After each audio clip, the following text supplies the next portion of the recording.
or your close friend. If you're on Medicaid,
It's Eagles game eve, and it's Sixers game review. As the last night, the Sixers lose to the New York Knicks in the first game of the NBA Cup, brought to us by Emirates. The Knicks are much better than the Sixers are right now. Listen, this is my approach today. My approach today is you judge. I'm tired of judging. I really am. I'm tired of judging the Joel Embiid thing and what the Sixers are. I don't know anymore. There's a lot of optimistic reviews saying, boy, when they really get all three of them together on the court, they're going to be something special. I don't know. I saw a guy last night who was clearly out of shape, looked a lot to be disinterested in the game, did not look like he needed to be in shape for the game. And this has been so it plays into my pet peeve. as to the mindset that you have to start a season with. And we review it again. After the Olympics, there were 2 months, a gap. He wasn't ready to play. He wasn't in shape. He's not in shape now. He's not ready to play. So I've got nothing more to say about it. I really don't. I want the people now to talk about it, on what they saw last night. And you can have two views of it. One is, don't worry about it, Mike. It was his first game back. He's rounding in the form. Or you can go, why wasn't he in form? Why now do we need more time to get him in form? And I kept telling you that whatever he was doing was not enough. Practice scrimmages, they're not playing him hard. He's not playing hard in those scrimmages. How are you going to get to be ready for an NBA game? I don't know what to say anymore. I don't. Now, I know that people out there are going, Mike, you're taking this too seriously. This is their plan, and it's going to work out because they're going to preserve him and blah, blah, blah. I got nothing for that anymore. I got nothing. So, Bill, I'll just throw it to you as a man who had confidence yesterday. 10 of 10 was your confidence meter on this whole situation. So, go ahead. Knock yourself out. Bill Colarulo, ladies and gentlemen. Not an easy day, Mike. Not an easy day for us Embiid supporters. Let's start with the positive, though, because I don't want to just start with the negative. Paul George looked good last night. Jared McCain continues to blow me away. I mean, the last two games, this kid looks like he's an actual player. That's it for the positives. Going to Joel, I understand, and they kept saying it on the broadcast. You were there last night, so you didn't hear the broadcast. They kept saying on the broadcast, the only way to get into basketball shape is to actually play basketball. And they were almost making excuses for him that, well, look, you expect this in his first game back. And I understand the rust, and I understand him not being in tip-top game shape. But come on, man. I mean, 5 minutes into the game, and you got to raise your hand to take yourself out of the game. You're getting out-rebounded by Karl Anthony Towns. You're getting out-hustled by Karl Anthony Towns time and time again. And then you're just milking every time you go down to the floor. It's just, I hate the body language. And I didn't expect him to have this phenomenal game where you didn't have any rust. But there's ways to be in shape. Even if the knee was bothering him, there are ways to be in shape as a professional athlete. That's what frustrates me. I felt like me or you, Mike, could have gone out there and probably lasted more than 5 minutes to start the game. And this is this guy's job that he's paid millions and millions of dollars for. Come on, Joel. You could be in better shape than what you were last night. I don't understand. How bad a shape was he, Mike, when he came in a couple of months ago that they've been ramping him up? We keep hearing they're ramping him up. And the first game he plays, he was winded after 5 minutes. I have defended him, and I can't. Usually when the adrenaline kicks in and you start playing, you get winded. I understand that part of it. But here's what when I looked at him last night. I said, he's just not interested in being active in this game. He just like he looked at this game like it was some kind of a 5-on-5 scrimmage at the Camden facility. And here's how I know that. The man had 2 rebounds for most of the game. Two. Finished with 3. He finished with 3. And I'm going. And I'm reading some reviews. And they go, "Wow, they really look good. Say the spacing's really going to look good when he's on the floor." Paul George. They played 15 minutes together. I have not read a stat on how many points Paul George scored in those 15 minutes. So if you're going to make the case that the spacing is really good, then give me some data. I could be convinced. I don't have the data. If you have the data, how many points Paul George scored when Embiid was on the floor, then you convince me about that spacing thing. But until that, I can't find anything that I looked at last night that I was pleased about. Except, you're right, Jared McCain, I didn't expect that at all.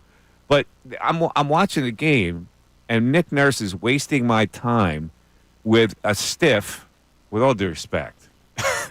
There it is. Jeff Dalton, it plays 25 minutes in that game. Are you kidding me? Why? He does not belong on an NBA floor. He played 25 minutes in that game. Well, they didn't play Gordon. They didn't play Reggie Jackson. They didn't play KJ Martin. What are you trying to get out of Jeff Dalton? What does he do on the floor? What does he give you exactly? Well, what he gave you was 0 for 4 from the field. He gave you 1 offensive board and 1 assist. That's what I mean. What is he giving you that you play him for 25 minutes? I don't know, man. And listen, I was critical of Nick Nurse last week, said, is it time that we start questioning Nick Nurse? Because obviously today, the main topic of discussion with the Sixers is going to be Joel and him being out of shape and out hustled last night. But you look at this Sixers team now through 10 games. They're 29th in field goal percentage. They're 26th in three-point percentage. They're 30th in rebounding. And I get you've been without Joel. Paul George missed a lot of time, but come on. Seriously? They're in the bottom of the league in all of these categories? Does some of that have to go back to the head coach? Again, this is why I don't want to talk anymore, because people are going to hate me. I looked at this in the preseason. I said, they're being so permissive to having him for the playoffs that they have almost convinced him that he doesn't have to play. Well, they've set that kind of mindset. Okay, this is his first game back. This really should be a gacked up game. And it's like he didn't even take the game that seriously. Well, and it's all part of this whole mindset. Ramp him up, save him. These games aren't important. Let's just get through the season, and then we can have him for the playoffs. That is the poison, the rat poison, as Jalen Hurts would call it, that has now, I believe, infected this whole situation. But there are already apologists for Joel in our YouTube chat. Of course there are. And that's why I'm out. If you want to apologize, then I want to hear from you. I say you already know how I feel. I'm discouraged by the whole mindset of this season, and this whole attitude of preservation instead of playing. So if you're against that, I would gladly have a conversation with you. I will listen to your point. I just hate it that we become so permissive to this guy's overall well-being for the playoffs. And I look at the Knicks, and I go, man, they're playing their ass off, that team. They're together. They play together. They had 6 guys in double figures last night. They made the right play when they needed the right. You know what that comes from? That comes from time. That comes from being coached. That comes from being together. I'm with you today. Look, I have been a huge fan of Joel. I still am. And I don't want to completely judge off of his first game back. I do expect him to still be averaging 30 points a game. But I was just so frustrated last night. And I see people in the chat talking about how, well, what did you expect? He's 7 feet tall. He's been trying to get into shape. This is what I'm talking about. This is exactly what I'm talking about. Those kind of folks have now been convinced to be permissive about it. I just don't get how a guy who has been, this is the quote we've been getting, ramping up, could have been that out of shape and that rusty last night. And I know true 5-on-5 in a game is different. I'm not expecting him to be perfect. They have convinced him that it's not important now. That this has been my whole problem with it. It's not important now. And that's the whole mindset of it. So he goes, yeah, it's not important now. Okay, so I'll just take my time. The most frustrating play for me, and I forget who it was that had the ball for the Knicks, but they go to drive the lane, and Joel gives a half-effort attempt to swat at the ball to steal. They beat him to the basket. And then Karl Anthony Towns beats him to the basket to get the offensive board and slam it, and Joel's just standing there. Yep. That's unacceptable. That's effort. I don't care how tired you are. That's effort. Joel didn't have enough. He wasn't interested in being active last night. This was a scrimmage for him to the little dribs and drabs to get in shape. Now, as you might understand, Shaquille O'Neal ripped into him last night at halftime of that game. I did hear it, so we're going to play it for you if you didn't hear it. But here's how you get in. 610-632-0975. Ironically, today is General Knowledge Wednesday, and our prize is a pair of Sixers tickets. So there you go. There we go. Again, as we ramp up, maybe you'll get a game where he's advanced in the ramp up. All right? Mike Missanelli Show, back after this. Now is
That's going nuts, which is good.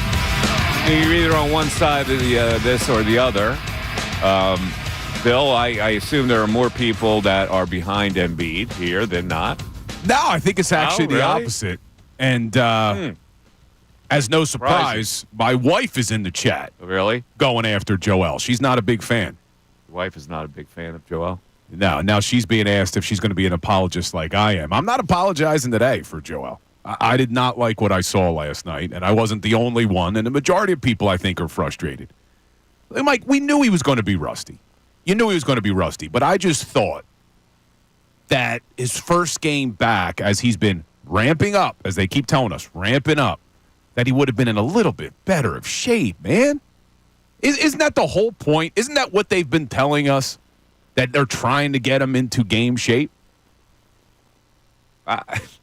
Listen, man, I I don't know what to say anymore. I think I've made my position very clear, and people have come at me for it. It's like I don't understand. Like, you need to be ready for a season because that defines what this team is supposed to be. And if you're going to treat it like it doesn't matter, well, then it doesn't matter. And if you think you're going to catch up later on, a salud. Good luck to you. Because in my experience, that's not the way it works. So the 2 months that separated the Olympics from training camp, that's what I don't understand. I don't get it. And they have convinced him it's not important. At this time, it's not important for you to play. And he has bought a lock, stock, and barrel into it. Now, he said that tonight they play. And he opened the door. That's, well, that's up to them. But because I'm a troll. I know I said I wasn't going to play back-to-back, but I'm a troll. I'm tired of him being a troll. It's like he's always got to have to do, like, it's almost like this, give us your tired, poor, huddled masses yearning to be free. He throws that burden out, like, oh, my God, I'm so weary. I'm the weary lad that trying to get to, through the night. And I can't take it anymore. I just can't take it. So, play devil's advocate for a second, because I'm obviously frustrated with Embiid not being in shape. The wretched refuse of your But teeming shore. Send these the homeless tempest. Toss to me. I lit my lamp beside the golden door. Okay, go ahead. I'm sorry. to play devil's advocate, Yes. is the knee worse than the Sixers are leading on with this guy? I know you always go down that. I'm looking for things, man. I'm grasping for things. Because if it's not the knee, and as the Sixers have told us, there were no setbacks with the knee, then I don't get how he's that out of shape. Because even though he's not played in a game, and I get it, game speed is different, what about all these guys' first game of the year? First game of the year in the NBA, did every single player on the court raise their hand to get out of a game in 5 minutes? Did every single player look as tired as Joel Embiid did for game one? Because in essence, let's pretend that last night was game one of the season. How is Joel that out of shape? It's a really good question because I remember it when I would play pickup games at the Y and you're running full. The first 5 minutes are tough. That's because I'm not a professional athlete. Well, that's my point. I'm not trained like these guys are trained. That's my point. It's this guy's. I used to say this about Ben Simmons. I couldn't get over how a guy whose only job is to play basketball couldn't figure out how to shoot a basketball. That's all you do. So when this guy hasn't been playing in games, but he's been at practice, and he's been down at the facilities, and we heard he was doing 5-on-5 scrimmages, that he could be that out of shape as a professional athlete. That's why I start to go, okay, is there more of an issue with the knee? But even if there is, there are modern technology type of exercises where you could still be in shape. There's things you can do. I'm sure his knee is not like a 100% 20-year-old knee. I get it. This apparently is the knee that can never be rehabbed. It doesn't matter. Surgery doesn't help it. Training doesn't help it. PT doesn't help it. It's the knee that can't be rehabbed. But he milks everything. He fell last night. How many times? I don't know. And he embellishes the fall because it's like, oh my God, I'm the weary traveler. You know, I just everything is about that. It's You know, it is. It's he's been like that though his whole career. The body language, the soccer player mentality. yeah. All right, so let's hear Shaquille O'Neal, who he just can't wait to smash Embiid. So take it with take that under advisement. Here's Shaquille O'Neal on the TNT inside the NBA at halftime. This was the fear I had for Joel Embiid. You announced arrogantly, I'm not playing back-to-backs, Ernie. I'm not injured, but I'm sore. I'll come in when I want to come back. Now, when you say things like that, you're supposed to come back with extra energy. 0 for 3, I'd have been 0 for 15. But you know what y'all would have said? Hey, Shaq's not playing well, but he's playing aggressive. So the plan that they're having, it's not working. And not only that, I say this respectfully. Joel Embiid will never win a championship until he gets his mind and his attitude right. Yeah, I don't know. That's kind of what I'm saying here. The mind and attitude. I don't think that's ever going to change now. So it is what it is. He's more interested in the woe is me than he is the killer. So can they win? Yeah, they can still win with him not being the killer, I guess.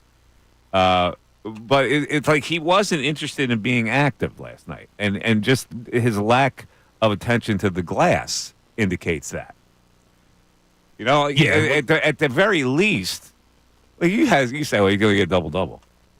That's what you said, right? I thought that he was going to come out last night. Normally, a 7'1" guy would be active on the glass. Yeah, I mean, he had 13. To get a double-double. He's bigger than everybody. There's not anybody on that Knicks team that can compete with him on the glass. That's what frustrated me the most with him last night. It was that lack of effort where you're not boxing out. You're getting lazy. A player blows past you and you just give up on the play. He misses the layup, but you're nowhere near the rim, so Karl Anthony Towns has an easy putback. Like, there was just zero effort, and I know people, oh, well, he was tired. Well, why? Why is he so tired? I get he hasn't played, but that out of shape? I expected him to be a little bit out of shape, not that out of shape.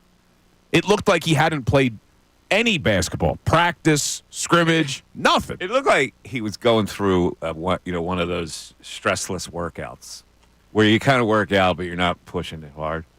And that's because this whole thing has become permissive.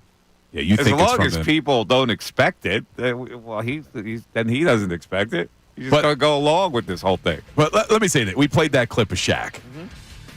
I would take what Shaq says with a lot more credibility if he didn't then immediately make it about himself and rewrite history. Because Shaq was one of the most out-of-shape guys. He admitted that he would come into camp out of shape. We know Kobe used to get angry at him for being out of shape. So why does he, when he makes his point, have to say, well, if it was me, I would have taken 15 shots? Like, come on, Shaq. No, I think what he was saying is not he would take 15 shots. That even if he were 0 for 15, he would be putting in, that's an indication of effort, is what he's trying to say. I just wish he didn't always make it about him. Wow. Because it's that get off my lawn. I don't think this is about Shaquille O'Neal today, Bill, with all due respect. 610-632-0975. Back after this.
So here are the topics. If you want to take on Ray, that's all you got to do. The audience has to beat Ray, and the prize today is a pair of Sixers tickets. So maybe by November 22nd, which is coming up shortly, nice little pre-Thanksgiving gig.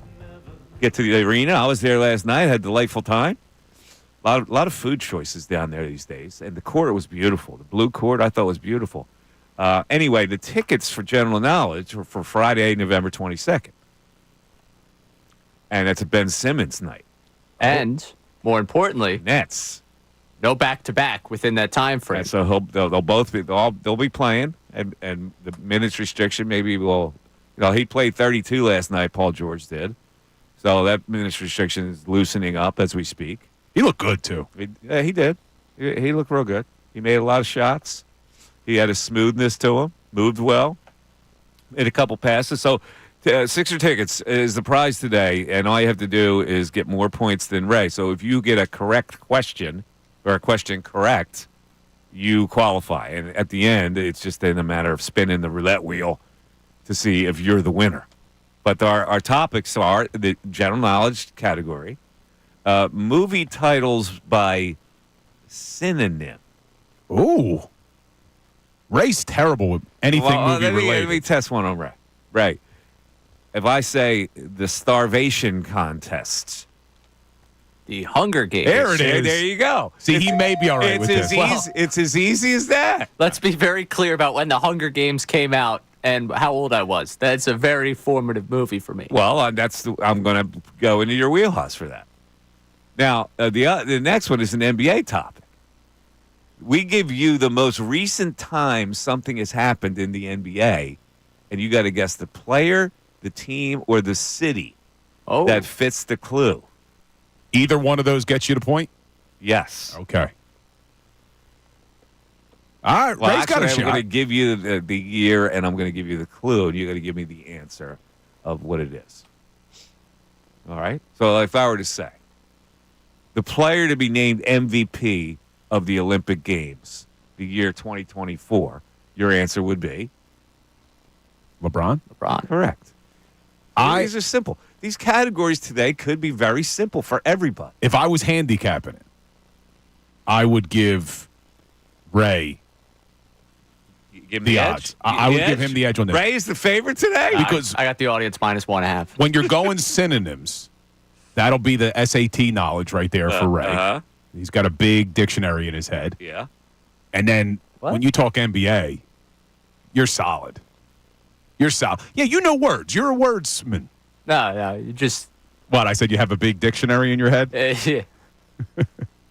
All right. Well, we'll see. This is going to be very interesting today. Now, one thing about being on the court last night, I don't know how many. Whoever was at the game last night, was it an illusion, or does that blue court make it look really small? I'm looking. I had pretty good seats last night, like center court, 9th row, and I'm looking at the court. Looks really small, but it's because it was dark. It was a dark blue court. I hated it. And it looked, really? Well, on the TV. It's better than the red. The red hurt your eyes. But it felt like you were watching a Boise State football game. Gave you the illusion that they were all stuffed in there. Like the players. Like it wasn't a wide court. Why do you got to do that, though? Like, why do you got to change the I think it was court? spectacular. Oh, I hate it. I love it. What's Why? wrong? What do you mean you hate it? That red court last year was so hideous. That was hideous, but this is nice. It takes you a while to get used to it on the TV. Yeah? I didn't like it because I got a traditionalist? I got a big screen TV, and it's just that bright blue or bright red, whatever color that's whatever game you're watching, because every NBA arena does it. See, this is the football thing, Bill, coming out. Like he's got to have a green field. Yeah, he has no time for a blue field or a red field even. Yeah, the Boise State blue field was always annoying. What? Annoying, Ray. Should be green. He's a football traditionalist. Basketball should have regular hardwood. I love those courts, man. I love them. I love that they put a little sparkle in them. All right, we're going to go to the phones. You want to start this thing? Let's go to Tony in West Philly. Tony, you're on 97.5 The Fanatic. Mikey Miss, Bill, good morning, y'all. How y'all feeling? How are you, Tone?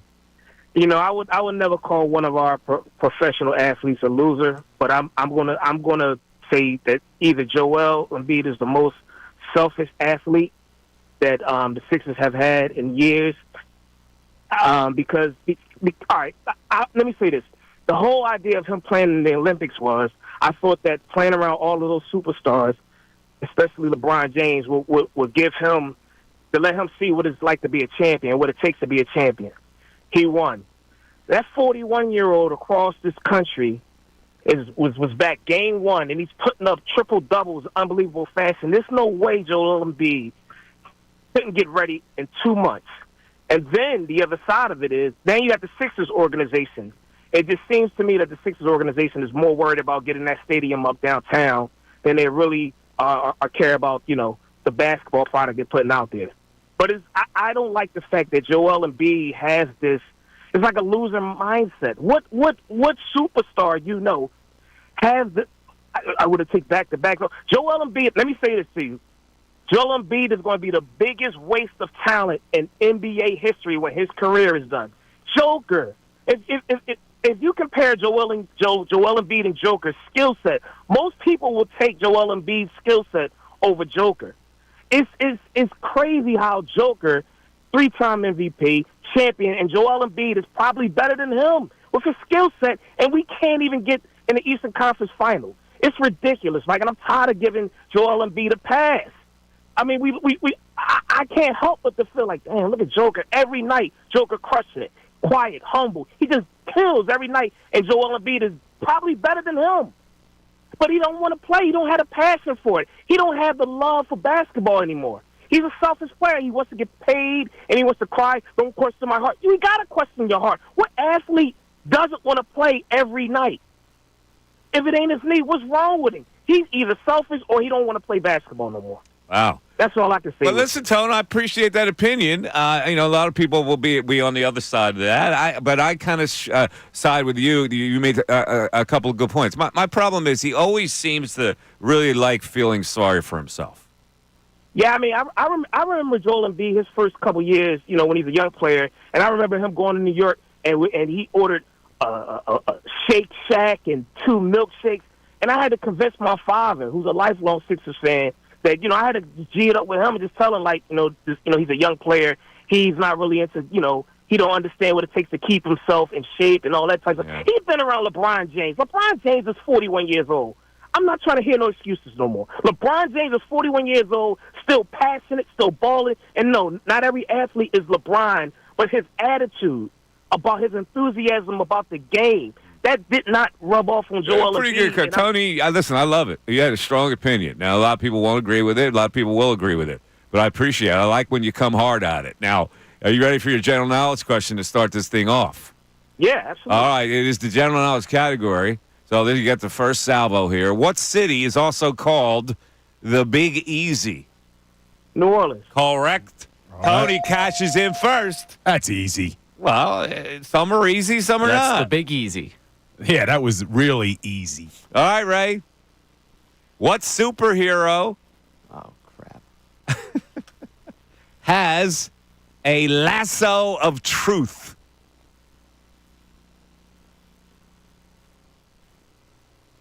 Uh-oh. We may have stuff. You too, Bill? Yeah, I don't think I know this one easy. Lasso of truth. I don't know this one either. It's a female superhero. Huh. The lasso of truth. But I gotta Take a tell you, guess, Ray. In the TV series, Is it Wonder Woman? she was pretty hot. It is Wonder Woman. Oh, well. I think you should have just Wonder guessed Woman that. is correct. Because when he said it was a female superhero, then I think there's the superhero. picture of her with the. Isn't there a picture of her with that lasso? I think. Hey, man, whatever pictures Uh-huh. you look up on your time, I don't know. But I And have no who idea. was the TV series Wonder Woman? You don't remember? Back in the day. Spectacular. I don't remember it. Linda Carter. I don't remember it. You don't remember Linda Carter, huh? I remember pictures, but Yeah. I got to look What it you do up. with your time? Not our business. And who was Xena? Xena Warrior Princess. You could have gone there, too. Xena Warrior Is Princess. that Angelina Jolie? No, she's Tomb Raider. What was I can't even remember her name, but she was in Curb Your Enthusiasm. Larry dated her. as herself. What was her name? Xena the Warrior Princess. She was Australian or New Zealand girl. I know what she looks like. I don't know her name, though. Oh, let me see. I'll find it. Yeah, she was in you watch Curb Your Enthusiasm, right? Yeah. Yeah, she was in one of the episodes as dating Larry.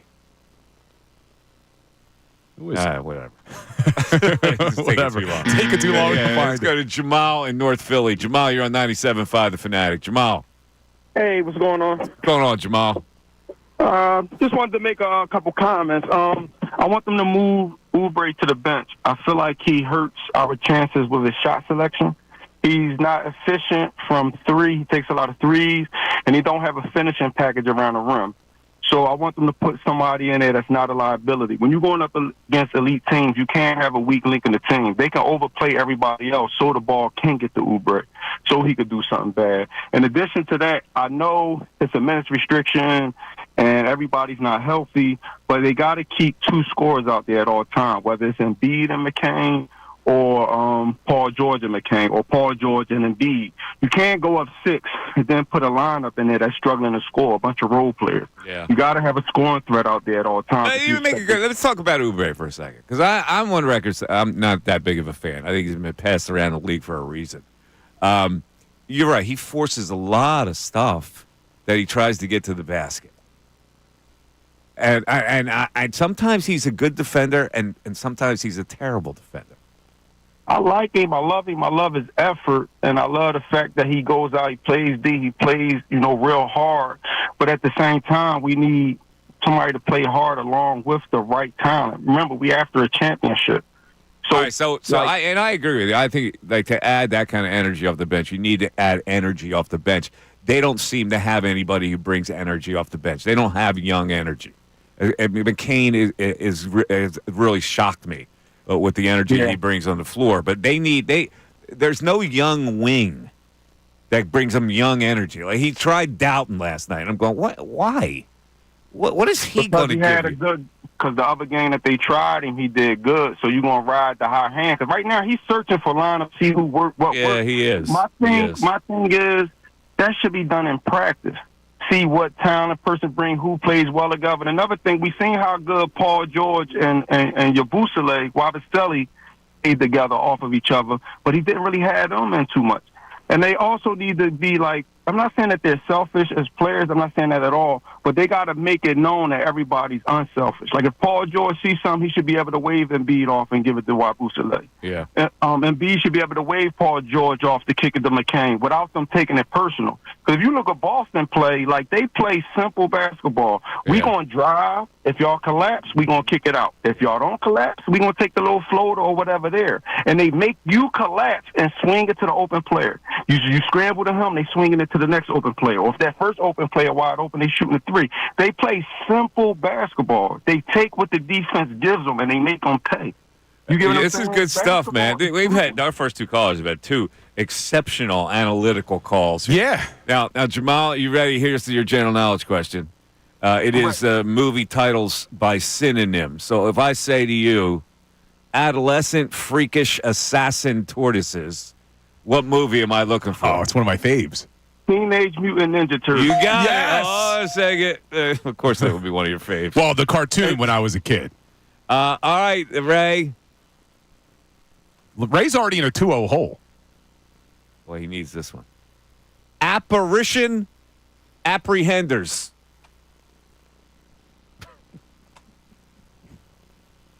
Apparition. No, I heard you. Thank you. Apprehenders. Apprehension. Apparition. Apparition. An apparition is like a spirit. Spirit apprehenders. Bill, you got any help over here? Who you going to call? You want to go to Bill? There you go. For a lifeline? Is it Ghostbusters? It's Ghostbusters. All right. So that makes it 2-1. Come on, Ray. Yeah, you lost me with the word I had never heard before. Apparition. It's a Shakespearean word. All right, we're still in And this, I don't Ray. live in the 1500s. We're still in this. When there's Shakespeare on the SAT?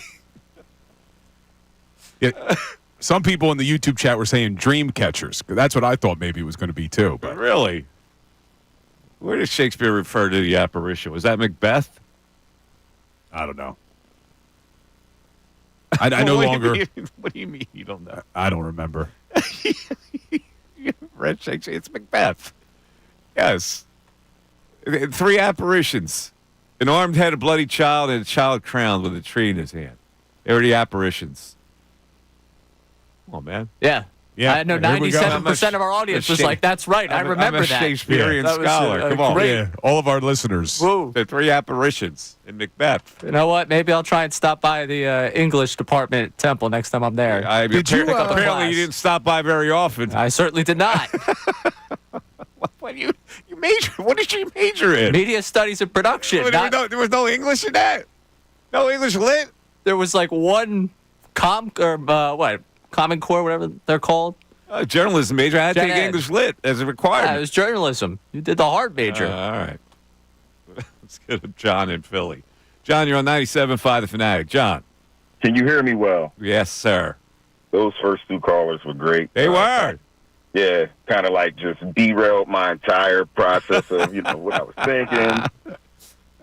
Man, but let me ask you this: is it more important to you? It kind of comes off as if maybe the in-season tournament is important to you, or more important to you than the outcome of the season in its entirety.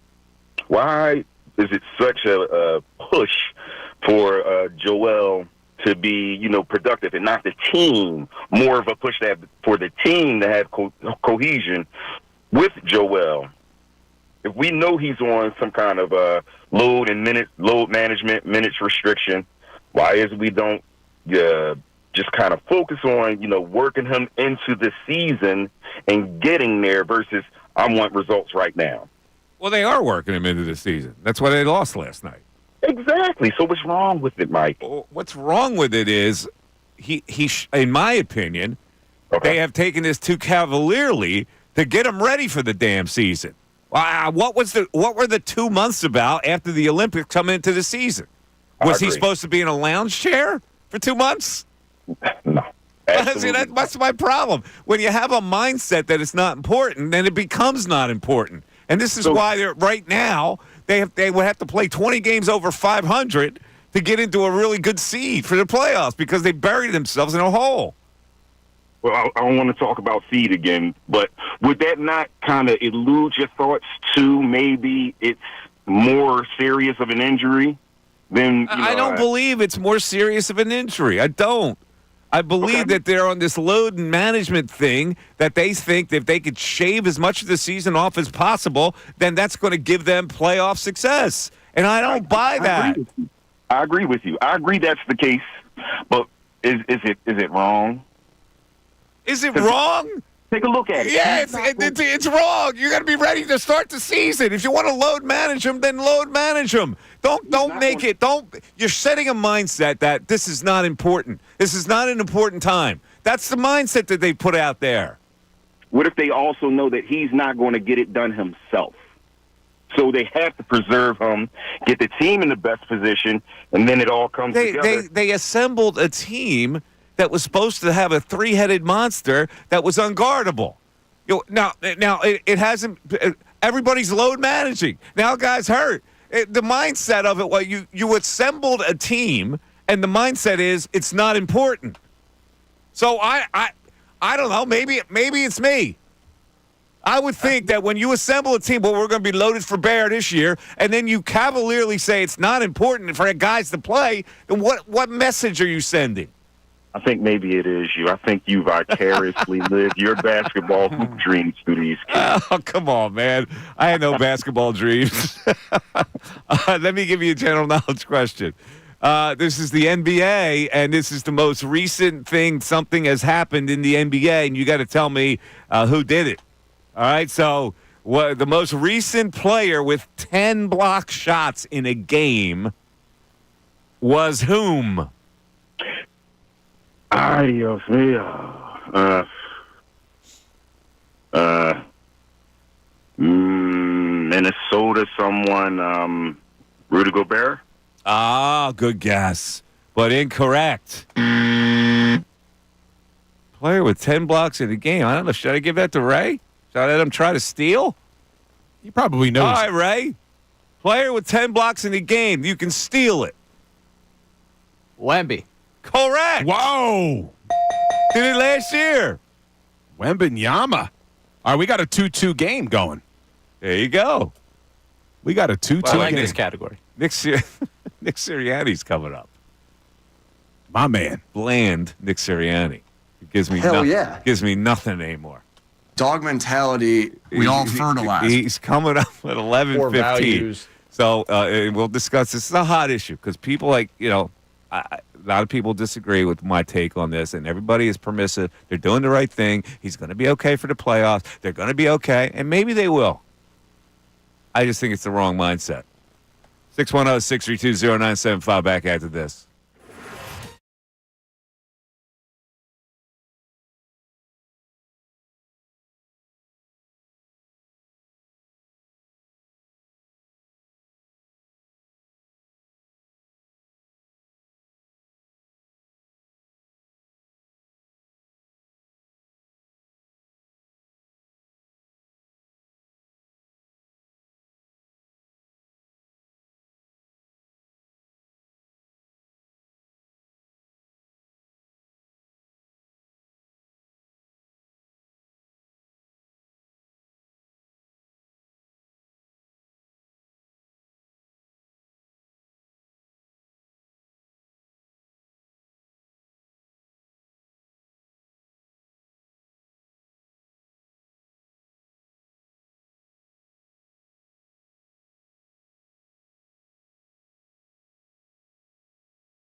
Clock Hour is brought to us by Window Nation. And you can take advantage of their 50% off sale on all style windows. Plus, you can make no down payment with no payments and no interest for 12 full months. Call 866-90-NATION or visit windownation.com. All right, Nick Sirianni is coming up 11:15. It is General Knowledge Wednesday. I want to say something, because after the Sixers game last night, I was hankering for a late-night cheesesteak. I know this is something Bill Colarulo would never do. He would have a health bar. But I you tell you can't eat that late because it doesn't sit well with you. Of course. And he's right. But, however, sometimes you get a hankering for a late-night cheesesteak. And I live close to, or down the street, the famous Larry's, which was Kobe Bryant's spot growing up. We go there all the time. So what'd you get? You go to Lower Merion. They have a Kobe wing there, actually in the steak joint. So I grabbed me a basic cheesesteak, fried onions. I am shocked at the price of cheesesteaks these days. When did this happen? Did I miss something? $14.95 for a Larry's cheesesteak. Now, it's a good cheesesteak, don't get me wrong. $14.95 for a cheesesteak now? Yeah, man. Things are pricey these days, especially cheesesteaks. That's been like that for a while, though. Right? Is that the regular price of a cheesesteak now? They've climbed. Yeah, they've been up there for a while. 13, like at 14 gyms, bucks. for instance. Gyms. Is that $14 cheesesteak? I think they're around 13, if I remember Really? correct. 12, 13. When Yeah. did this happen? Yeah. Yep. It's Not good. escalated like $5 Gyms, in a I short understand. period of time. Gyms on South Street coming back from the fire. Things a little more pricey. But everyone else, Trying to make what the insurance didn't cover it. You have to cover it. I would understand covering it. I missed it. I Really? would also pay that extra price for it. I love me some gyms. I couldn't believe it, man. Like, I didn't even have any extra stuff on it.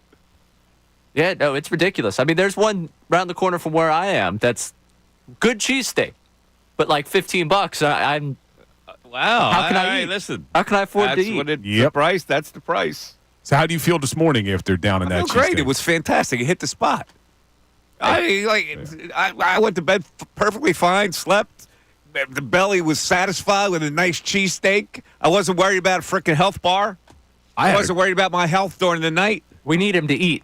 As shown by the day before. Just we want keep Mike eating. to That's eat. right. I have to eat anyway. Dude, I had a killer cheeseburger and fries last night.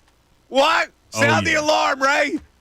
A Oh, yeah. burger, cheeseburger, and fries for health, Bill. There's a little bar over in Runnymede called Kid Rips. What time did you have that? About 6:30. I wouldn't do it at 11 o'clock Of course. at night. Can't eat after 8 o'clock when you're Bill. But cheeseburger, hand-cut fries, killer. All right. Let's go to the phones. Boy, people are really opinionated about this, and I think it's great. I really do. You could have the opposite take on it. Don't worry why you're fretting about this. And Joel is going to get it's better that they save him for the end, and he'll be fine, and they'll be fine. All right. You could be right. Michael and Yardley, you're on 97.5 The Fanatic. Michael. Lucy Lawless. Lucy Lawless. That's correct. Oh, that's Zena. Xena. She was Xena. That's right. Was also in Spartacus. I had the biggest crush on Lucy Lawless growing up, guys. Anyway, Mike, Ray, Bill, good morning. I've been a Joel Embiid defender for the past 3-4 years as our fans have been turning on him. And after watching last night, I'm sick to my stomach. I'm a sports performance coach. I understand you're rehabbing your knee. You're trying to come back. Maybe you're not doing as much in practice, but you have more time on your hands than other players. That's time to get on the battle ropes, on the Aerodyne bike, on doing something. They have zero-gravity treadmills now. Something, swimming, something to get in better shape. He looked completely exhausted, uninterested, maybe because he was tired. I don't know. But that is just poor form. And you knew you were going to have more eyes on you as you came back because you've been sitting out, because the fans are so passionate. You're in Philadelphia. This is a prideful sports town where everyone's prideful about how hard we work, blue collar, hustle, that kind of stuff. And you come out, first game, when all eyes on you, and you play like that, that's poor. Poor form, guys. Well, Poor. now listen. Here's the other side of it: is we're overreacting. It's game one. We should have expected that he was going to be not in tip top shape for game one. Well, I don't know. I'm just telling you that this whole thing they have made it. It's okay for you, Joel, to just build up slowly, and that's what I have a problem with. I have a problem with that too, Mike. And if you had those kind of expectations on just a regular, maybe B-list player, so be it. But on the guy that's supposed to be the star, the leader, the heart of the team, no, that's unacceptable. Let's have higher expectations. Yeah. All right. Listen, Michael, general knowledge question is back to the general knowledge category. What is the most common first name for women currently living in the United States? Oh, my goodness. Can I get... I'll give you a hint. It's a common... Like, it's not like one of these nouveau names. All right. I'm guessing maybe Jessica? Jessica Mary? is incorrect. Jessica. I don't need the point here, but can I guess? Yeah. Emily. No. Is it Mary? It is Mary. Wow, look at you. Mary, quite contrary. How'd you come up with Mary? Well, a couple days ago, me and my daughter, who's almost 10, were talking about this exact topic. So I Googled. Oh, really? And it was Mary. And for a boy... I'm not impressed anymore. I'm trying to remember. It was Michael. It was Michael. We did That's this on right. the show. It was Michael. That's right. That was last week. Yeah, we did that last week. General That's why it came up. She wanted to know the girl. Mary's old school name. Mary, It it's is. like Mary. I had an Aunt Mary, and Grace is another old school name. I mean, Aunt Grace. I guessed Emily because I feel like not all, like 40% of the 20s aged women are named Emily. Big nouveau name, Caitlin. Is that a new name? It's a nouveau. A lot of women in their 20s also named Caitlin. I had an Aunt Mary. Yeah, that was like, yeah. I had an Aunt Mary as well. Yep. Emily's, Caitlin's, Sarah's. My favorite woman in the world, my Aunt Mary. I had two Aunt Marys, one on each side of my family. My one Aunt Mary was outrageous. She smoked Benson and Hedges cigarettes with the lipstick mark on the filter. He was great. The deep voice. Oh, man. I bet you Nick Sirianni's got an Aunt Mary, too. That's a very common Italian sure. name. What a segue. And he's coming up, apparently, at 11:15. We shall see. It is the Mike Missanelli Show. Stay tuned for the coach after this. But hang on. Don't hang up. We'll get to you. We're back after this. Eagles hit.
until we get Nick I don't like Sirianni haughtiness. at the podium, we'll continue on with our show before we give it over to him. 610-632-0975. I happen to be noshing on, this is really an interesting idea there. Our pal Tom Alford got married. Ray was there. Yeah, Ray was there. Great wedding. High quality wedding. And they gave as favors a little Tupperware thing of Johnson's popcorn. And it says, thank you for popping by to celebrate with us. With love, Jessica and Thomas. That is nice. And you were talking about how expensive cheesesteaks are. That Johnson's popcorn's not cheap either. Yeah, are you a caramel popcorn man? I'm not. I prefer butter. I'm a massive popcorn man. I did not take one, though, on the way out because I was like... You didn't? Oh, Tom brought some in. I Must knew be some leftovers. Probably because people like me just walked right by it. Like, that's very nice gesture, but... Wait, so did Tom come right back to work? No honeymoon, or is he just delayed? He's honeymooning after Thanksgiving. Got it. So he was back, I think, what's today, Wednesday? Yesterday. So he was here doing the Sixers game probably last night. All right. Yeah, I heard his name being announced last night as one of the producers. Oh, at the game they do that? Yeah. At the post-game show, right? Yeah. He produced the game, yeah. Oh. Matt Murphy. Yes. Yeah, he produced the game. Post-game last show. night. Yeah, That's right. I heard Tom's name, along with Betsy Deming, a name from we used to work with when I was here before. I don't know Betsy. Oh, Betsy's great. All right, let's Heaven to Betsy. Where'd that come from? Ray, I have you a question. That's true. We're on general knowledge questions. So my last question to the audience was the most common first name for women. That was Mary. So let's go with. Oh my God! Oh, man. These are getting more difficult. I'm sorry, man, but I don't know what to do here because you're not going to get any of these. First Sirianni's late. Now I'm getting a hard question.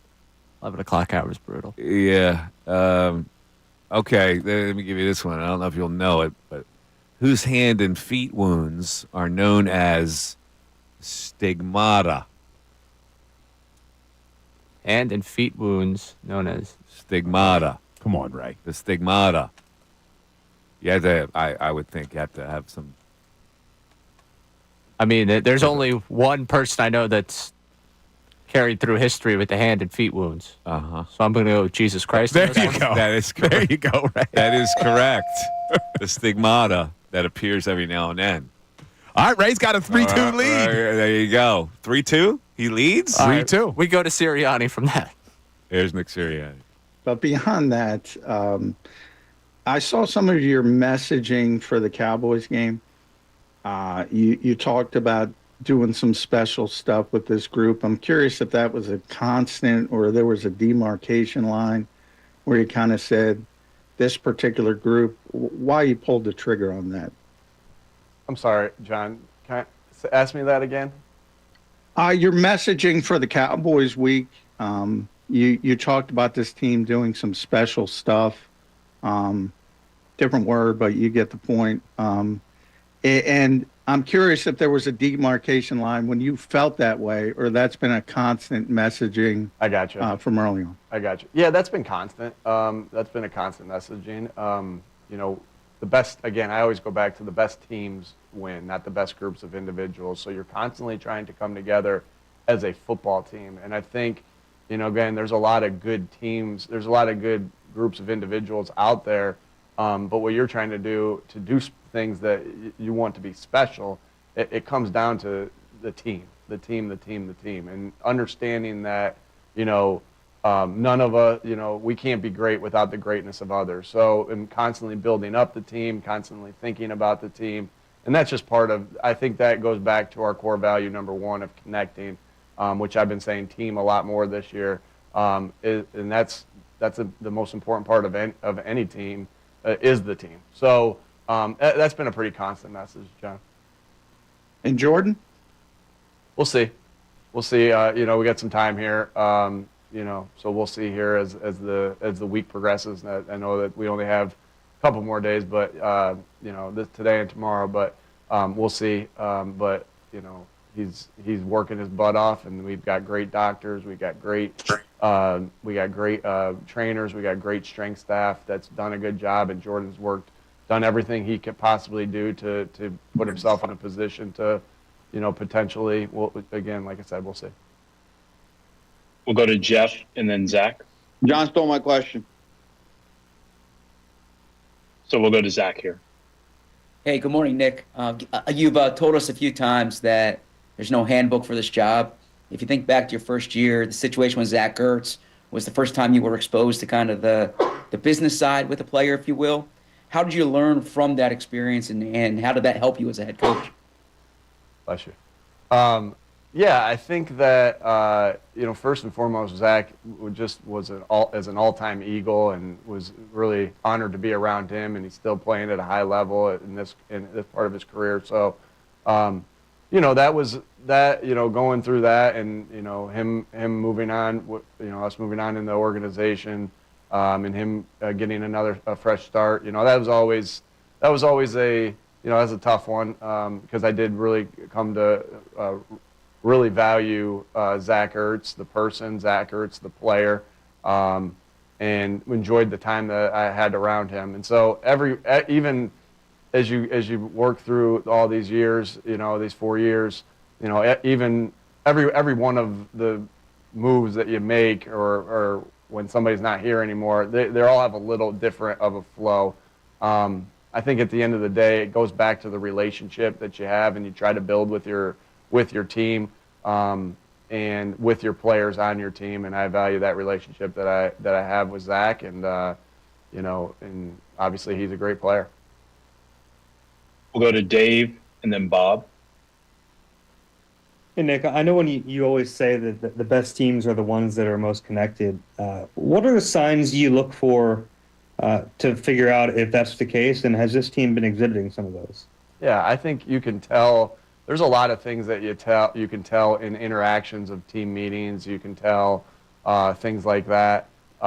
Just the energy, the flow, all those different things. I think you can tell. I always think there's a lot to be said for how guys celebrate together. And I think that's a big deal. I mean, there's a lot of different things. You look at selflessness of players. How are guys, I think about Devontae Smith and how he blocks without the football, because, and when he's not getting the football, how he's, trying to change the game without it. And you think about the hustle and guys selling out for each other. Like, there is a lot. I don't think there's a handbook for that either. There's a lot of things I look for on that, how they're, as far as that goes. But, those are some of the things, Dave, that you see, and then it's just that feel that when you're around the team, it's something that I can't really explain. It's just, hey, this is how it feels, and I feel like we're continuing to come together as a football team. We can continue to get better at this, just like we can continue to get better at our details and our physicality and everything. So, and it's the same thing with team. We'll go to Bob and then Martin. Hey, Nick, I know you're saying we'll see with Jordan, but you got a chance in Week 11 of an NFL season maybe to have all of your regulars up and ready to go. How much do you cherish a week like that in a league like this? Yeah, obviously you always have injuries in this league and in this game. It's just the nature of the game. And so you're trying to do everything you possibly can to limit those things, while still, practicing your butt off, because you only get better with the way you practice. And so, obviously, if we have Jordan and that's the case this week, then that's a great sign for Week 11. It means we're doing a lot of the right things. Now, luck has something to do with that as well. We all have to know that. But we've been pretty healthy here the last couple years, in the last handful of years. And a lot of credit to our doctors, our strength staff, our trainers, the way the guys take care of their body.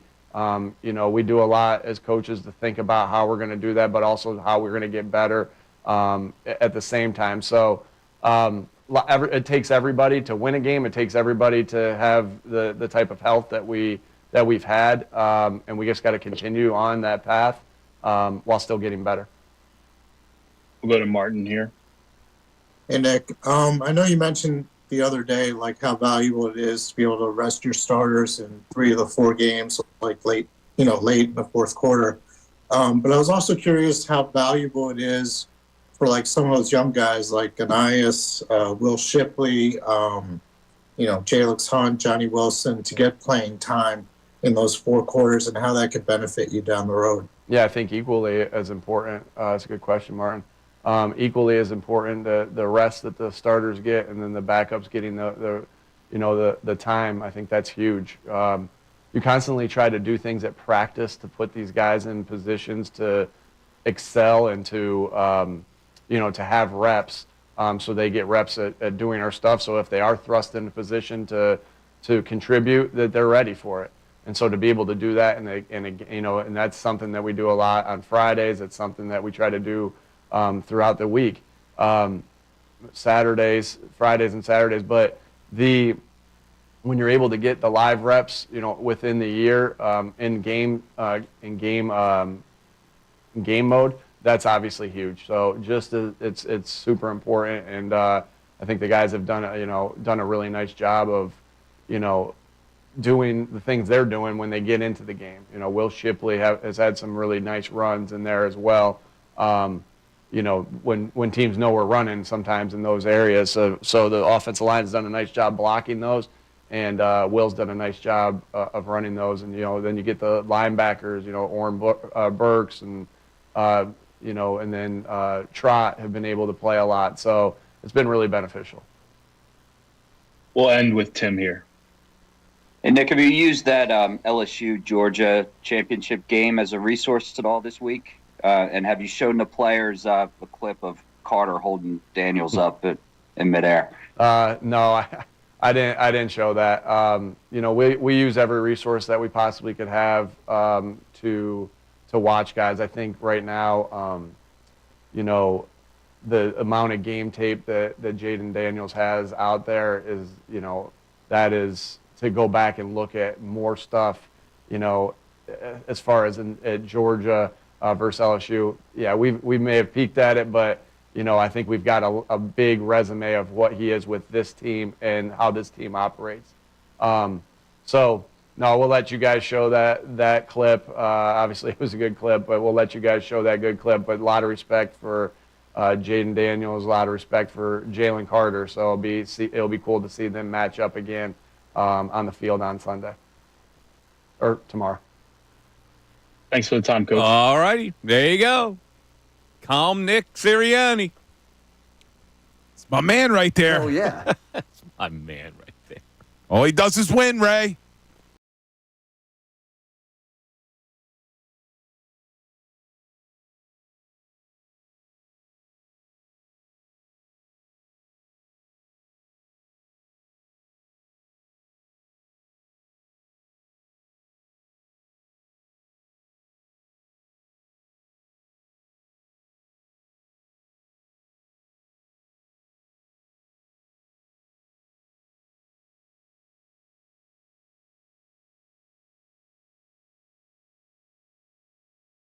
Break. We'll come back. Your calls. We have a full board, so people want to talk about this Embiid situation, even though there's a big Eagles game tomorrow. So we'll ride it on Huge General game. Knowledge Wednesday. Back after this.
We're talking about the Sixers and Joel Embiid and their opinions on both sides of the fence here. 11 o'clock hour of the Mike Missanelli Show is brought to you by Grungo Law, your law firm when you need help because of an injury. Pray for peace. Prepare for trial at grungolaw.com. All right, it's General Knowledge Wednesday, so let's get back to the calls. You're Nick Sirianni. Very, matter of fact, uninspiring. I don't know what's going to happen tomorrow night. I think the Eagles will win the game. I don't trust the Commanders coming off of a tough game and a short week, and the Eagles had an easier time of it. So that's my criteria for this game. The Eagles are, what is the line on this game? It was 3.5. I don't know if it's moved. I think it's still 3.5. A tad above 3. Yeah, I'll take the Eagles with that. All right, let's go back to the phones. We'll go Stan in the Northeast. Stan, you're on 97.5 The Fanatic. Good morning, guys. How are you doing? What's up, Stan? Hey, it's a rough Wednesday morning. Yeah, it was a hard watch last night, watching Joel, just trouble up and down the floor. You thought that the little suspension would give him a couple more days rest. Who knows what is really, really wrong? They're not coming up with any viable explanation about what's wrong. So I think it's just like the first caller beforehand said, I've been a Joel supporter since the draft, but I've lived and died with him every year with injury after injury. And them doing load management is a good idea, but I think they played their hand a little too much, going with the, I'm not going to do this, I'm not going to do that. So now when you start off slow and the whole team is not coming together, he becomes the focal point of everyone's angst. You got Paul George just starting to really come along. We already know what kind of player he is. He's injury prone. Joel's injury prone. So I think that the fans' patience is short from the start. I don't think it was from the start. I think it's starting to get there now. From the start, everybody bought in. I mean, that's the thing that was ticking me off. Everybody's got, he doesn't have to play. I think it's great. You're saving for the postseason. But I think people now are going, okay, what are they really trying to do here? This is a complete slow management of the situation, trying to convince the consumer that this is the right thing to do. And it may be. But I think, I'm losing patience for it, and I know some other people are. But what happened between the Olympics and the start of the season? Nothing. In the Olympics, he looked fine. Nothing happened. Well, he didn't look fine. I mean, they managed him through the Olympics, too. But like I'm saying, this is the need that never improves. And I'm going, there's got to be a way for you. Like, they have, how vast is their medical staff and training staff? Got to be huge. Tremendous, right? You would think, and I just think they were just permissive that it's not important for him to play this early. Let's shave off as much of the season as we can. I really think that's the mindset. But it's no surprise. You already know he deals with significant injuries. So there should be a game plan in place for when something happens instead of this guessing game where they're throwing darts trying to figure out. It's not. I don't think it's a guessing game. I think they're clearly telling you what it is. They're clearly telling you it's not important for him to play this early in the season. And so we'll take whatever he can give us at whatever his pace is to last the whole season to be healthy for the playoffs. I think you were counting on him or Paul George being hurt at some point. You didn't anticipate Maxey being hurt in the beginning of the season, adding to this injury list. Yeah, no, I get it. All right, man. You want a general knowledge question? All right, yeah, let's get right to it. All right, this is the movie titles by synonyms. So I'm going to give you a synonym. You got to tell me the movie title. So if I say to you, unmarried Caucasian woman, what movie am I looking for? Single white female. Correctamundo. Boom. Would you have gotten that one, Ray? Yeah, I thought it was single white chicks, but that's on me. Okay, that was called just white chicks. It wasn't called single white chicks. He said single white females, so. Oh, he didn't say plural, did he? That's what he said. That's what the caller said. Oh, I didn't hear him say female. Yeah, that was close. We're going to give it to him. Jodie Foster, right? Single white, no. Single white female? No. That was that crazy Janet Fonda. And, Jane Fonda. That's what I meant to say. Janet Fonda. And it was the crazy girl that was when she first appeared. Bridget Fonda. Oh, it's Bridget Fonda. Yeah, Bridget Fonda. Yeah, Bridget Fonda. Nice call. And the girl who was in Fast Times at Ridgemont High, the young girl. What's her name? Jennifer Jason Leigh. Yeah, Jennifer Jason Leigh was the crazy roommate. Yeah, that was a good one. Yeah, it was a thriller. All right, Ray, here we go, Ray. Terrible supervisors. Bad bosses? No, horrible bosses. Horrible bosses. You can't give it to him. Can't give it to him. It's the 3-3 tie now. Okay, I like this. Leonard in Philly, you're on 97.5 The Fanatic. Leonard. Good morning. What's up, Leonard?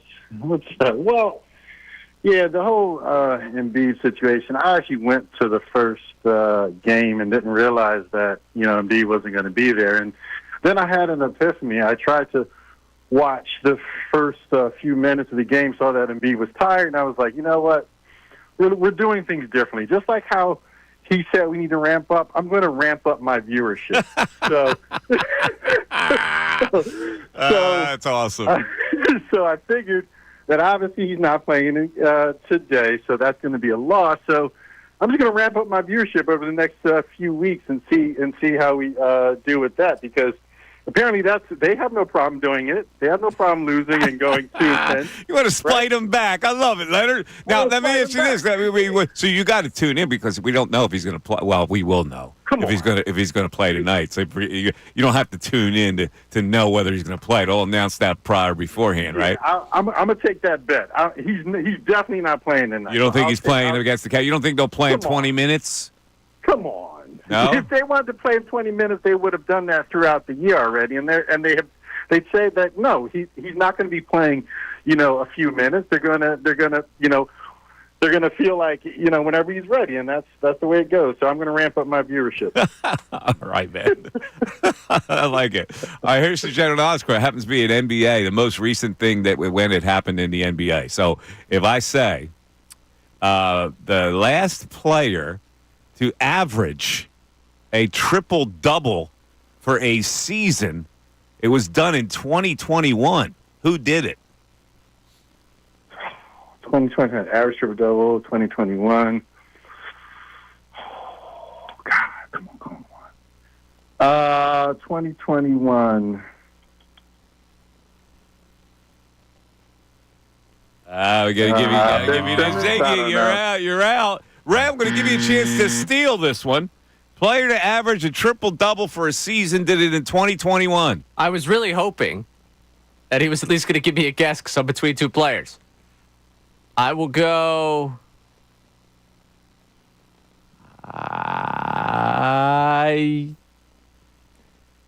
Westbrook. That's what I would have Russell Westbrook is correct. Oh, wait, who else were you thinking, Ray? I was thinking, I don't know if Jokic has done it, but that was the only one that could get close for me. But Westbrook, 2021 was close enough to still prime Westbrook where I was willing to go Look at that, Ray. Yeah. Surges back into the lead. 4-3. Ray coming off a big play-by-play night last night where he predicted that Temple would beat Drexel by 8. And they won by 8. Yet he did the game play-by-play on ESPN Plus. But the big news last night, the Holy War. Yep. The Schmoes defeated the Elites. The Greasers defeated the Socias. Villanova goes down to the Hawk. The Hawk will never die, Bill. The Hawk will never die. Who's rocking that shirt today? I saw somebody wearing that shirt. 2 straight years. But I'm glad you brought They up... smite the Villanova Wildcats. I'm glad you brought up Ray, though. Because we got a tweet, Mike. You probably saw it. We got tagged by Matthias Fatball is his Twitter name. He says, Ray Dunn, a ginger amongst paisans by day, a play-by-play announcer by night. Love to see a fellow Ginger Temple alum out there crushing it. Mike and Bill, give our boy Ray extra credit tomorrow because he's doing an excellent job. Look at that. He did, and he brought the Owls home a W last night. Boom shakalaka. Is that? I haven't listened yet because I don't have ESPN Plus. Have you dropped one of those for me yet? No. Every time you mention it, I get further from ever coming anywhere close. You know last night also? Villanova love. You see that Villanova love? And I read toward the end of the first half, Josh Hart stuck a 3 in Kyle Lowry's face, and he put the face thing up. Well, and I'm going, man, and Kyle Lowry walked away. He didn't really like it. But then I saw them when they came out for the second half. Kyle Lowry, it was all love between the Novas. In the first quarter on the broadcast, they must have talked about the Villanova players 20 times. I'm like, all right, we get it. They all played for Villanova. It was constantly, oh, there's Villanova. Oh, another Villanova guy. It was frustrating. I was getting annoyed. Ray, did you catch the beginning of the game or no? I didn't watch. Villanova has the same impact on people that Penn State does. Look, I don't hate Villanova. It's a similar hate. Yes, you do. I could tell in case it came out. I actually grew up rooting for Villanova. Who knew that Maurice Cheeks is a Knicks assistant? I didn't know that. All of a sudden, I see Maurice Cheeks there. Oh, that's why he was there. Yeah, I saw a picture of their staff. I swear to God, these coaching staffs now go 15 deep. It is unbelievable how many assistant coaches these NBA teams have. 15 assistant coaches, big training and medical staff. But God forbid Joel Embiid would be in shape. God forbid. And if you call him out for not being in shape, all of a sudden you flopped. It's unnatural here to hear you now. Yesterday, just yesterday, your confidence level was 10 of 10. Yeah, because look, I love Joel Embiid as a player. I think he is one of the most dominant players we have ever seen in a Sixers uniform. I still believe in Joel Embiid. I don't think that we should judge him based off of one game. I think he'll get back to averaging 30 points a game. I don't want to overreact.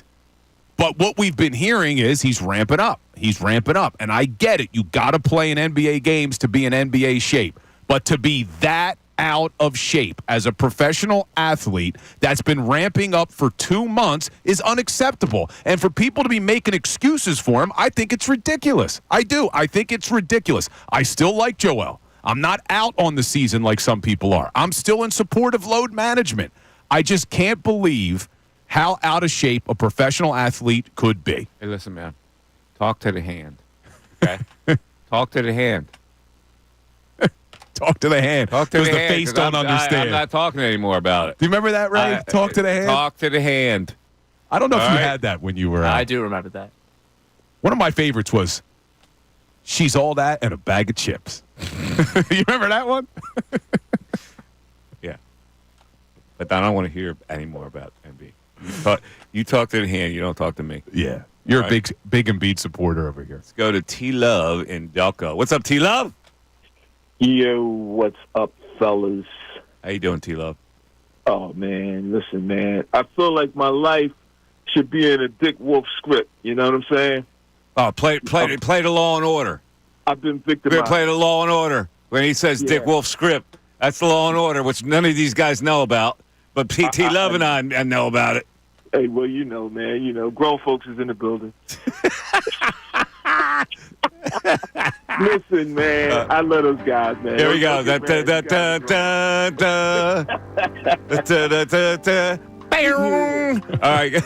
got T-Love. Hey, let me tell you, man, I've been victimized, man. I feel like I've been victimized. I've been a Joel supporter for a long time. Joel apologist. Still love the guy when he plays. But this was the year that I was going to really enjoy the Sixers. I went out and bought season tickets. And now I can't even give them away. Were you there last night? No. My game is tonight. Oh. The Embiidless Sixers against the best team in the Eastern Conference? Yeah, they're already on the resale. Hey, don't worry about it. You get 20 minutes of Jeff Dalton. Yeah, well, they're already on the resale. Yeah, oh, okay. They want to give me a hat for coming to the game. Yeah, you're going to get 3 cents for that ticket. Yeah, tell me about it. Hey, listen, man. I just got to pray and hope, man, that they'll get it together. But I don't know, man. I've kind of turned to man, what do you do with a guy that doesn't play, man? I mean, he's a great player, man, but you take all the excitement out of the season by not playing him. You basically tell people that take this or else. You just sapped all my energy out of the whole season. I want to see these guys play. I want to see him play. He's not playing. I'm not going to play back-to-back. What does that tell me? Okay, the man is soft. You know what I mean? I went out of my way to defend him against all the Jokic guys, man. But I got to tell you, man, Jokic is a beast, man. I wish this guy played for us, man. Yeah. Well, I'm gonna just say it. I hear you. T-Love, he's not playing for us. He's not playing for us. I want a guy with balls on my team, man. Yeah, all right, T-Love. You ready for your general knowledge question? Yeah, man. Why not? General knowledge category. What party game, released by Milton Bradley in 1966, was called, quote, Sex in a Box? Sex in a box? Sex. It was called Sex in a Box. It was a party game. Milton Bradley. The only thing I can think of is, let's see, Milton Bradley has a hot one. It's a Twister. Twister is correct. Hold on a second. It was Twister. That's how they advertised it? I don't think they advertised it that way. No, but they start playing and people start realizing what happened. Yeah. Twister. Oh, my God. Do they still sell Twister? I don't know. Do kids still play that, right?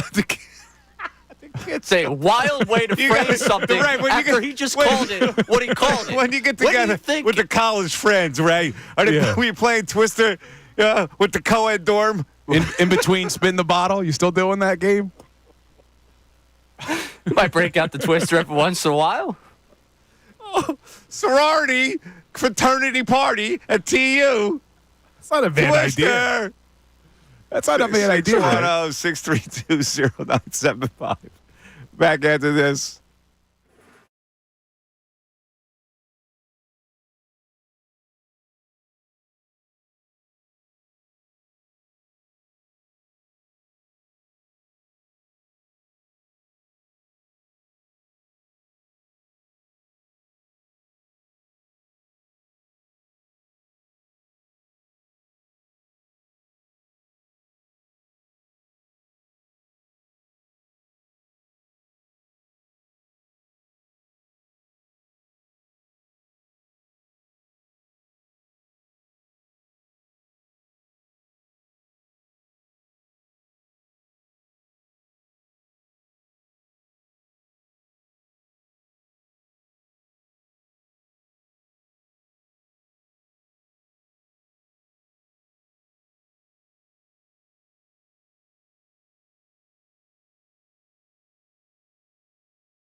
12 o'clock hour brought to us by Service First Heating and Air Conditioning. 0% financing for 72 months right now. $500 rebate also when you purchase a complete heating and cooling system from Service First. Learn more at servicefirsthvac.com. All right, before we get to the news at noon, let's go to our text board, which we have not paid much attention to today, and we should. What do we have on the text board, Ray? 2 incredibly important texts. 1 from Father Sean congratulating me on getting the Jesus Christ question right earlier. Wanted me to know that I did a good job on that last one. And this is the type of text that our conversations invite. Almost 10 minutes following our conversation about Twister, we got a 2-word text. Naked Twister. That was the entirety of the text. Please, nobody text me about this. I don't want to receive any more texts. That's where it went. I don't want to receive any more texts on this. That's where Twister went most of the time. No more. I don't know if I've ever played Twister, to be honest. Ray, have you ever played it? You were out of the kind of the Twister was like the 70s thing, wasn't it? I think it was around when I was a kid. Twister's still around. It's still there. It is, but it was in its heyday in the Free Love Association. I see. You know? I see. But they're giving you some ideas, Ray. They're giving you some ideas. No comment everything, and I think we should get to the news at noon. I think we should explore the possibility of Ray and the old college crew getting together. You know, all those females in the Temple's media program that you were in the friend zone with. You know, all those years. Well, you think Ray's a friend zone guy? I think early on Ray was a friend zone guy. So all of a sudden you get a different perspective when you play Twister. I think it's time for the news. I don't know. It's been time for the news at noon for the last 2 minutes. It is time for the news at noon. There's a whole lot going on in this world. It's time to catch up. Here's the news at noon. 97.5 The Fanatic and 97.5thefanatic.com. All right, what do we have today? All right, we're going to start out in Pittsburgh. Mike Tomlin, Steelers, facing Deontay Johnson and the Ravens this weekend. And Tomlin was asked about Johnson, who apparently he's given next to no thought to. To be honest with you, I hadn't thought a lot about it. He's not on a lot of their video, and so, at this stage of the week, I don't know that I've weighed, what he might mean to the matchup. They got more significant pieces with larger roles that are occupying my attention at this part of the week. Wow. I guess there was no love lost between Deontay Johnson and my man Mike Tomlin, huh? I like that. I like Tomlin's style, man. I do. I really do. I appreciate him.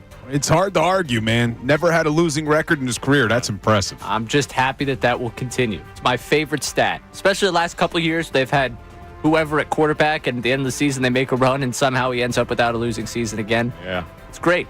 One of my favorite running things in all of football. Keep it with coaches here. Because last night, Eric Spoelstra, just a disaster class at the end of the game. Heat coming back against the Pistons. Goes to call the timeout that he doesn't have. Here he is, distraught post-game. I just made a serious mental error, there at the end. That's on my, that's on me. I feel horrible about it. There's really no excuse for that. I'm 17 years in. We had talked about it in the huddle. I knew that we didn't have anything. I just got emotional and reactive on that, and I just made a horrendous mistake there at the end. The temper will get the best of you. You got a little ticked off at that situation. They call a timeout out of anger, and it cost him his squad. Now, little much for me, I'll be honest for you, in a November game against the Pistons for him to be upset, especially when his star player, Jimmy Butler, has made it very known that team does not value the regular season in the slightest. Little much for me in the distraughtness of him post-game. Yeah. But the best thing that came out of this, did either of you see Jalen Rose reacting to the lack of it? He had the gaping mouth. I didn't see it. Yeah. All of a sudden, it was 30 years ago all over again. Yep. And Rose couldn't believe what he saw. That's right. Because his boy Chris Webb. C-Webb, as we know him here affectionately. C-Webb called the infamous timeout. Timeout heard around the world.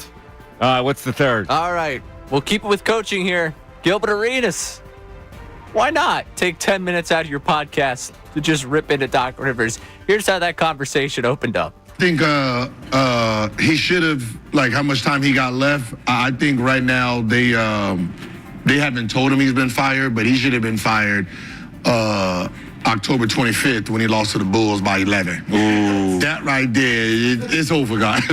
It's over, dog. Hey, man, don't even come to work no more, man. Thanks. I'll be damn. Like, we lost to the Bulls? Nah, man, go ahead. Medical license revoked. By 11. Huh? By 11. By 11. Without stars. So they scored 133. That's the second game of the season. Yes, the second game of the That's season. fresh. Fresh out of training camp. We supposed to be executing. Executing. Damian Giannis. Yeah. We feel good at I'm supposed to be like, training camp is all defense. Them boys scored 133. We feel good out here. Hey, Doc, come on in my office, man. It is amazing how that team is just disintegrated. They thought they were making a forward aggressive move to hire Doc Rivers and get rid of the other guy who apparently wasn't good enough for him with a vast winning record. And it's been downhill ever since. I mean, Doc Rivers is an accomplished coach, right? How could that happen? How is it possible? I don't know. But I also am trying so hard to figure out what the Arenas angle is here, where he spends another... Like, listen. He doesn't like Doc. I'm not here to stick up for Doc Rivers. Yeah. I don't really care for the guy, You don't know basketball. It's not my thing to be big on Doc Rivers. The thing here is, I'm going back. Arenas, at some point, said he advised Elton Brand not to hire Doc Rivers in Philadelphia. Like, there is some long-standing beef that I am going to try to get to the bottom of. Well, he should. Why he hates him. His dudes that are on the podcast with us should ask him, why hate Doc so much? Well, they hate him too. It's great. It's like a collective hate. It really is. But boy, I tell you, firing Budenholzer turned out not to be a very good move. they had stability with Budenholzer.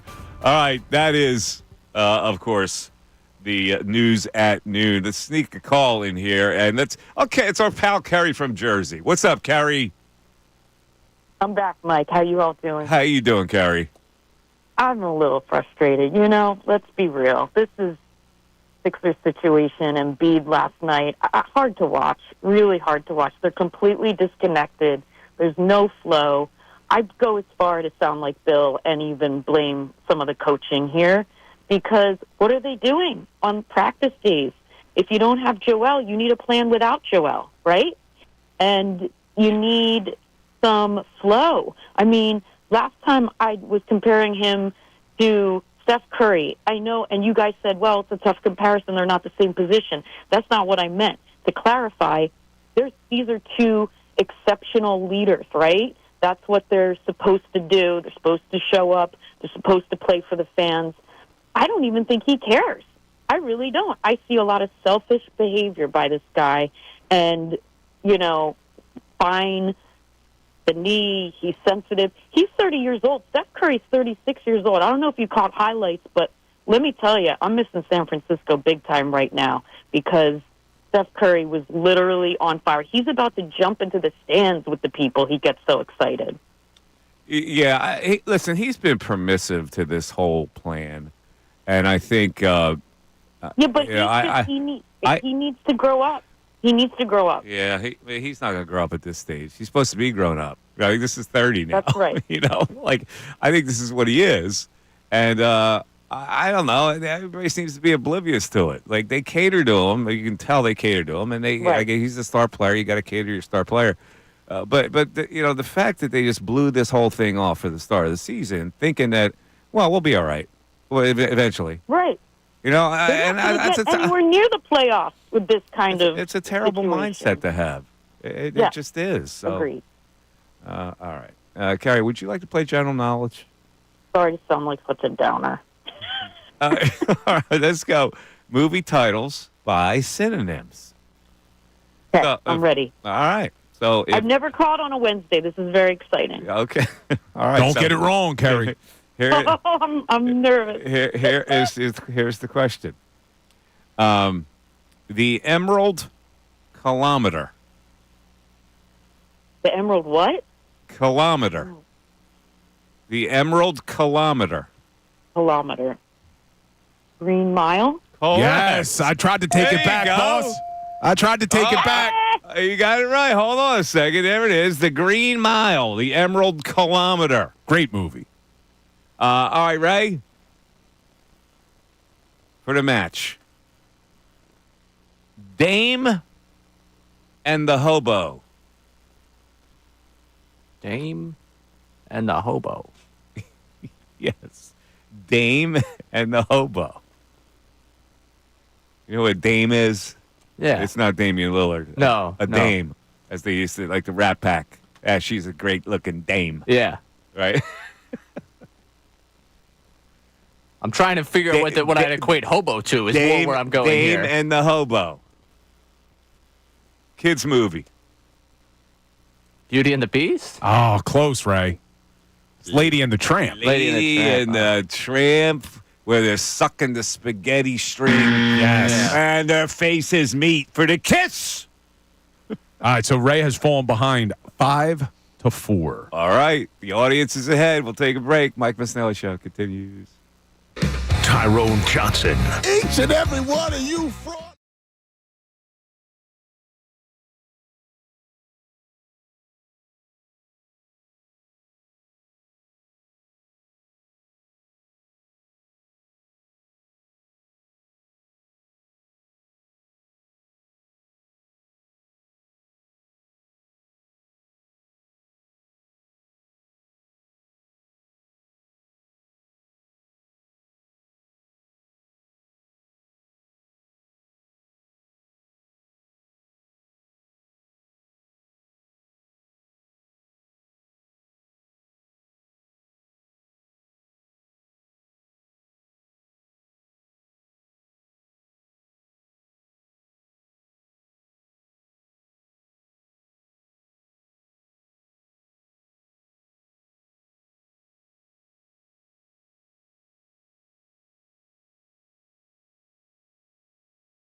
12:19, Mike Missanelli Show. You bring up something silly and people just go crazy.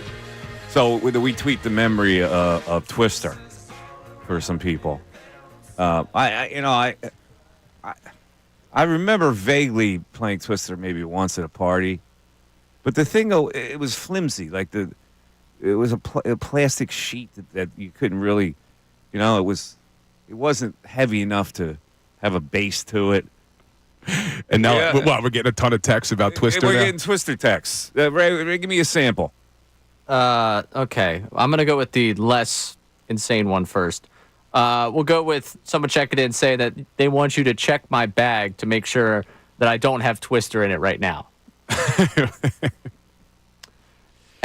You ever played Twister on a bad carpet? I've never played Twister, period. Ever. You usually play it on a carpet, right? But the carpet is usually fluffier. Like if it's somebody's house, it's not like outdoor carpet that you can lay that thing on and like secure it, right? So it was weird. It was like it never was stable. So you can put your feet on the right color spots. But anyway, what else do we have? I like Norm from Mayfair. I think it's just reliving good memories in our text board. And honestly, I'm going to make the executive decision for everyone to just imagine it. I'm not going to read this. You're not going to read it? The text starts with, Sex Twister was the best. I think that's enough for us. I think we can move past that. Norm, please stop. I never played Sex Twister. I never did it. It's too awkward. What does Sex Twister mean? You play it naked? I guess. I played Twister. I had clothes on when I played Twister. I didn't play it naked. Where's the show going today, Ray? How does this happen? That's because the clue was sex in a box. It's a General Knowledge Wednesday. Yeah. All right. The general population apparently loves Twister. Let's get back to the phones. Donnell in Willingboro. What's up, Donnell? Hello. Hello, Donnell. How are you? Good. How you doing? Good. Yeah, I was saying I agree with you about Embiid. I always thought that the way the Sixers handled him and about the load management, I think it sets like a bad precedent for the season. Well, that's what I said from the jump. It sets a bad precedent for the season. You got to get it when you're trying to look uphill at the division, and there are other teams that are ahead of you. You got to have your ducks in a row right from the jump. You can't say, "Well, we're going to load manage the hell out of this, and then by playoffs, then we're going to kick out." Like it doesn't work that way in the NBA. No, my thing is they've been load managing him for years. It hasn't worked. He's still, every time the playoffs come, he's still hurt. And the one time he missed a lot of games last year from legitimate injuries. He hasn't been load managed. Really. Yeah, and then now they're focusing on it, and I can see why they're focusing on it. But there's a way to. I agree with you. It sets a bad tone because there was more emphasis on him not playing than playing, and that's a bad thing to do with the start of a season. Yeah, I think instead of him missing games, they should just manage his minutes during the games. Oh, that's what I thought. You had 2 months to get ready for the season. If you don't want to overplay him, then don't overplay him. But at least start the season with a mindset where, okay, this is our squad. I got you, man. All right, listen, Donnell, would you like a general knowledge question? This is an NBA question. All right, so let's go with this one. The last player in the NBA to average at least 35 points a game did it in 2019. Embiid didn't do that last year, did he? Might be a dated question. Did Embiid do it last year? He said he did it in 2019. Yeah, but anyway, the question is 2019. So the last player to average at least 35 points per game did it in 2019, according to this question. I think it was Harden. James Harden is your answer. Yeah, James Harden. That is correct. Wow. James Harden. We get a lot of good answers today. Boom. Yeah. Jimmy. Embiid averaged 34.7. Oh, did he? All right. 34.7. Pretty close. So you could round up. Yeah, that was close. But you got to put a minimum number of games, I guess. The Beard, 2019. Well, he was dominant, man. He really was. And that was that peculiar. Was that the year of the peculiar playoff game where he went south? No, because I think was that the year where the Warriors won 7? No, he was just an unstoppable scorer. When was that year? They missed For a what, lot of his 26 career. straight threes. He still thinks he's an unstoppable scorer, which is the problem here when he was here. 2018 was the year they missed 27 straight threes. All right. 610-632-0975. It's a good show. I like it. People are active. People are participating. We're having some fun with general knowledge. This is why I did this radio thing, Bill. This is a day like this is why I went to radio. And Ray's owed a question, isn't he? Oh, that's right. Good point. Yeah. Okay, Ray. Let's go with this one here. The last team to win more than 70 games in a regular season. 2016 Warriors. That's correct. See, that was a bop. All the crying he does about these hard questions, that was a bop. So where's the crying bit today? today? Where are we right now? Is it 6'5"? Am I right on that, Ray? It's 6'5" audience. Audience, correct. Well, I'm a young guy. I don't know movies. General knowledge questions are too hard. When have you heard that from me? I haven't. I made it up. Yeah. Gonna say. I'm an idiot. I own that. You complain. No, I'm breaking your balls a little bit. Right away, you get freaking fresh. Spider. Is that Spider? That was Billy Bats in the bar. Oh, that's right. That's right. Trying to find one. Ray. For that. Hey, Tommy. I was going to break your balls. I tell you to go home and get your shine box. I don't shine shoes anymore. Maybe you didn't know. Maybe he didn't go up and tell you. Hold on. With Ray, though, general knowledge questions, true general knowledge, he usually gets wrong. Sports questions, he usually He'll get gets them wrong. right. Yeah. He majored in sports. No, the movie helpful. category is what will kill me every week. You major in, right? Sports. 610-632-0975. Worked out. 0975. 2 open lines. You can grab them. Back after this.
Make a statement here because there's a lot of people on both sides of this argument.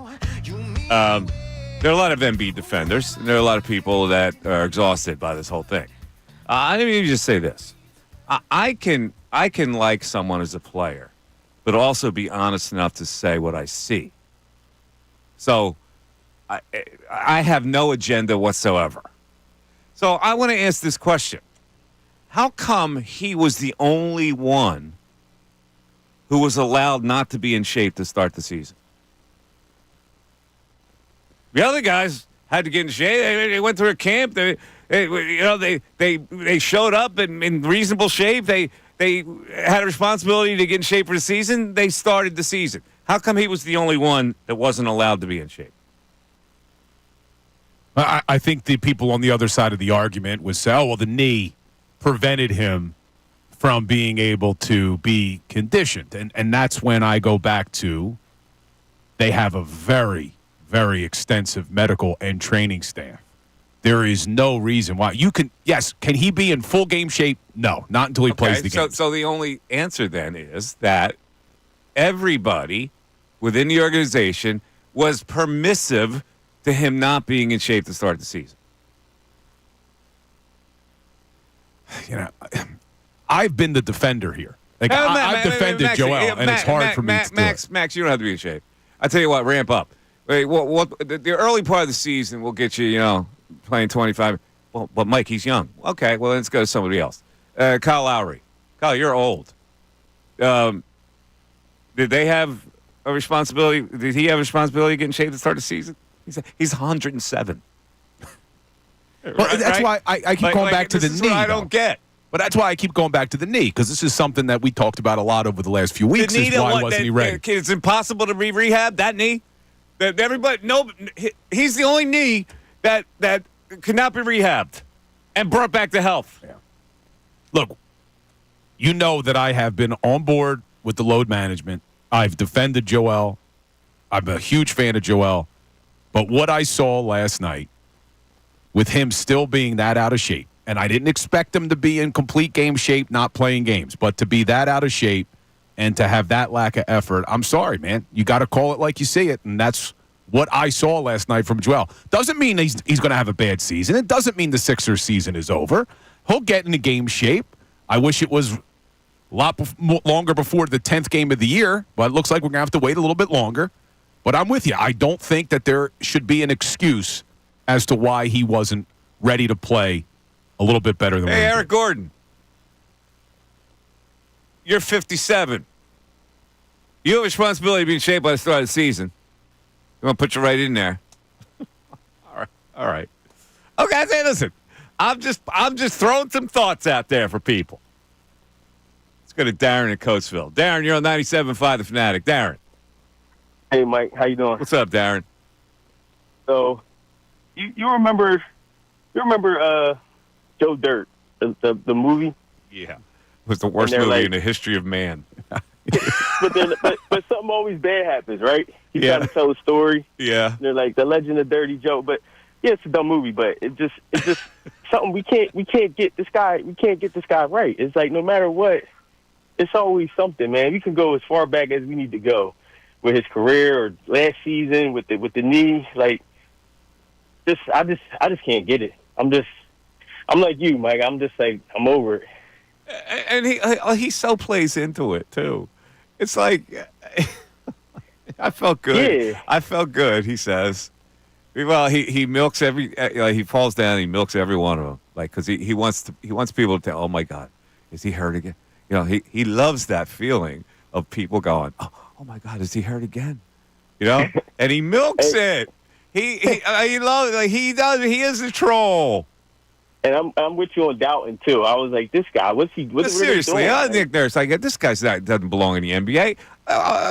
Listen, all due respect to the kid, right? Like, he's a basketball player, but he's got 25 minutes in that game. Yeah, that's and you know what's crazy? I'm seeing they're showing Eric Gordon. You guys are just saying something about Eric Gordon. Yeah, and he got that mean mug. Like I'm like thinking like he knows he's supposed to be in this game. Yeah. Yeah, but and the same with the other older veteran, Reggie Jackson, and the same thing. Who'd you want to put in there? I'm hearing like I tweeted about Dalton. Who do you want to put in there? Who do I want to put in there? Why would I put Dalton in? I don't care who it is. Anybody. What is this kid? Where did he earn the right to get 25 minutes in the NBA? And that was a cup game. That's what the NBA, like one of these seasons, I wouldn't be surprised if they start saying the players got to be ready for these cup games. Like, what are you putting out there? This is a cup. This is like a big deal now in the league. Like, what's going on with the Sixers, man? I'm just like, I don't know what to do, man. Yeah, all right, man. Here's your general knowledge question. What metal is often considered to outrank gold, despite being worth only about half as much? Outrank? This metal is often considered to outrank gold, even though its worth is about only half as much as gold. I'm thinking platinum. That's correct. Platinum is correct. Yeah, why do people go crazy for platinum? Why do they, or why don't they? Why do they? It's not as valuable as gold. I think we're under this impression that it is, but it really isn't.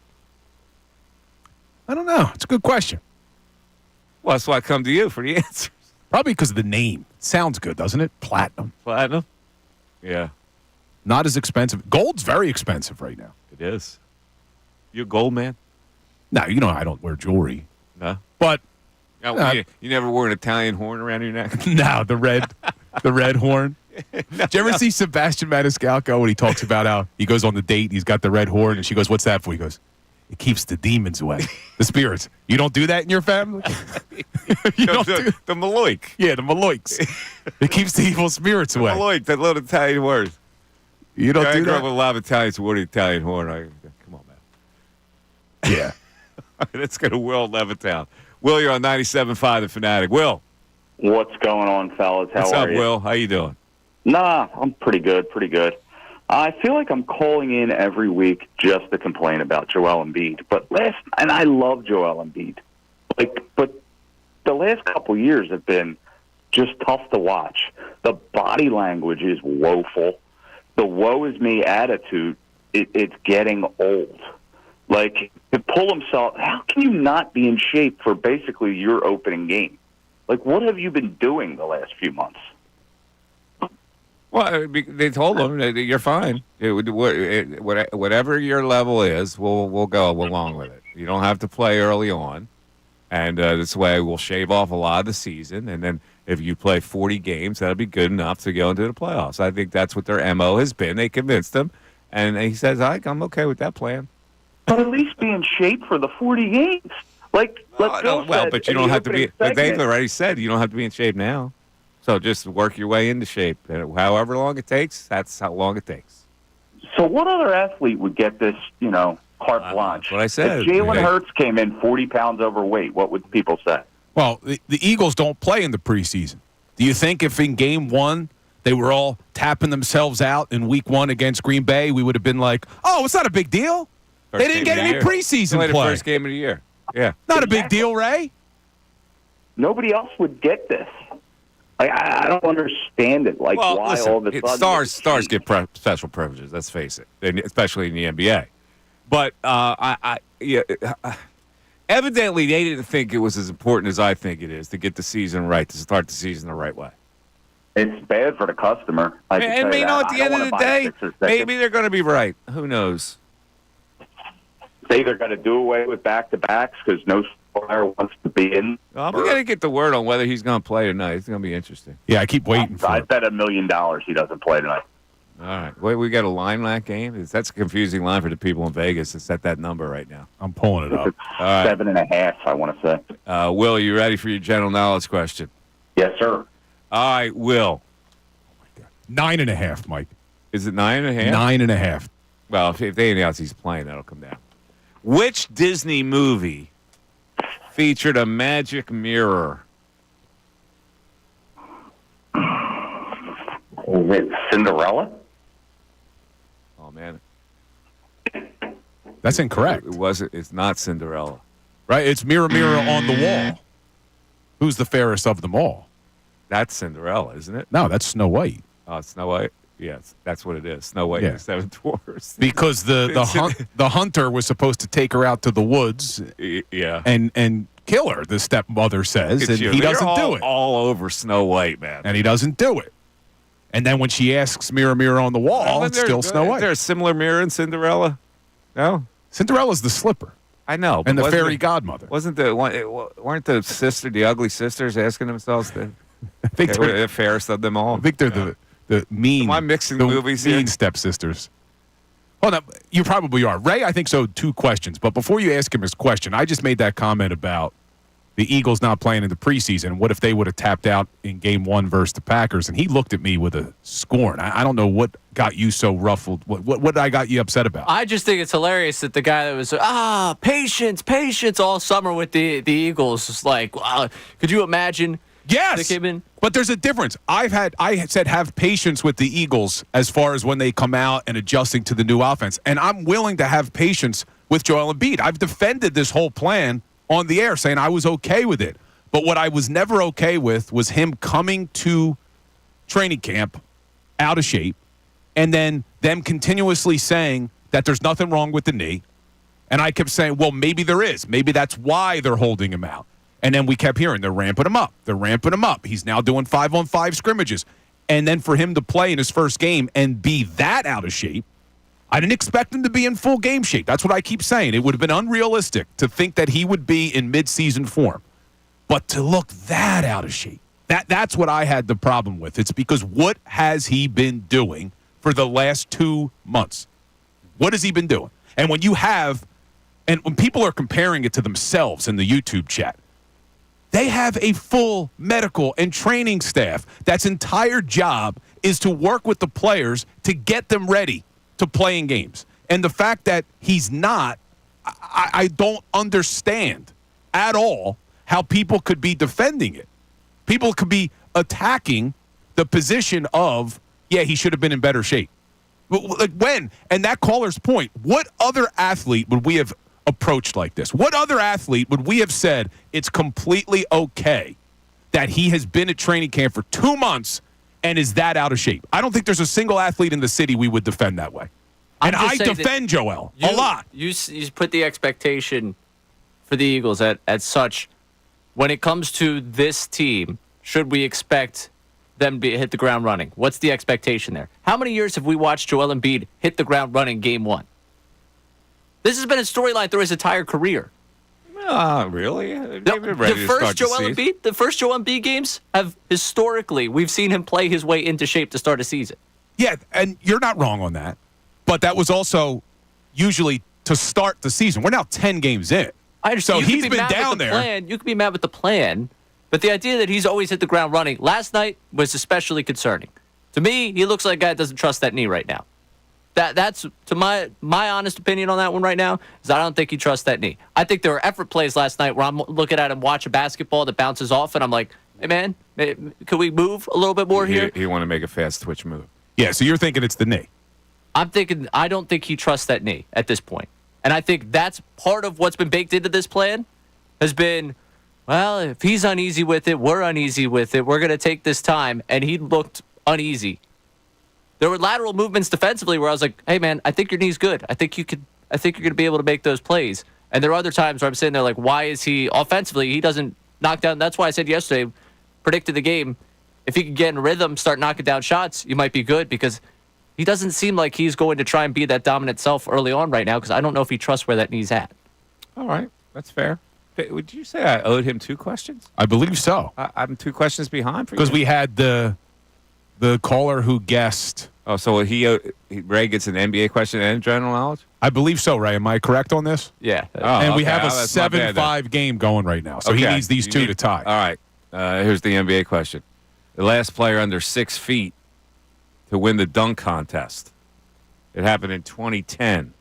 Ooh, 2010.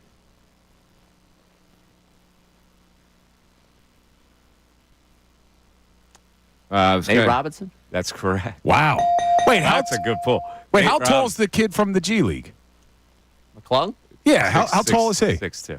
Wow, he looks shorter. Yeah. Great pull by Ray, though. That is good pull by Ray. So he inches closer, and now here's his general knowledge question.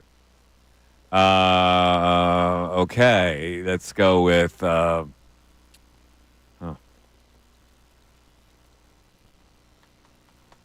All right. What chemical in the brain, starting with D, the letter D as in David, is often connected with feelings of pleasure and addiction? Dopamine.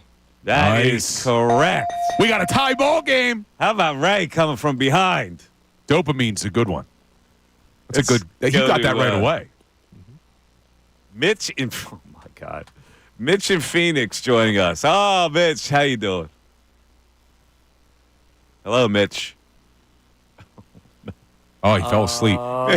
Mitch, did you fall asleep? Let me put him on hold.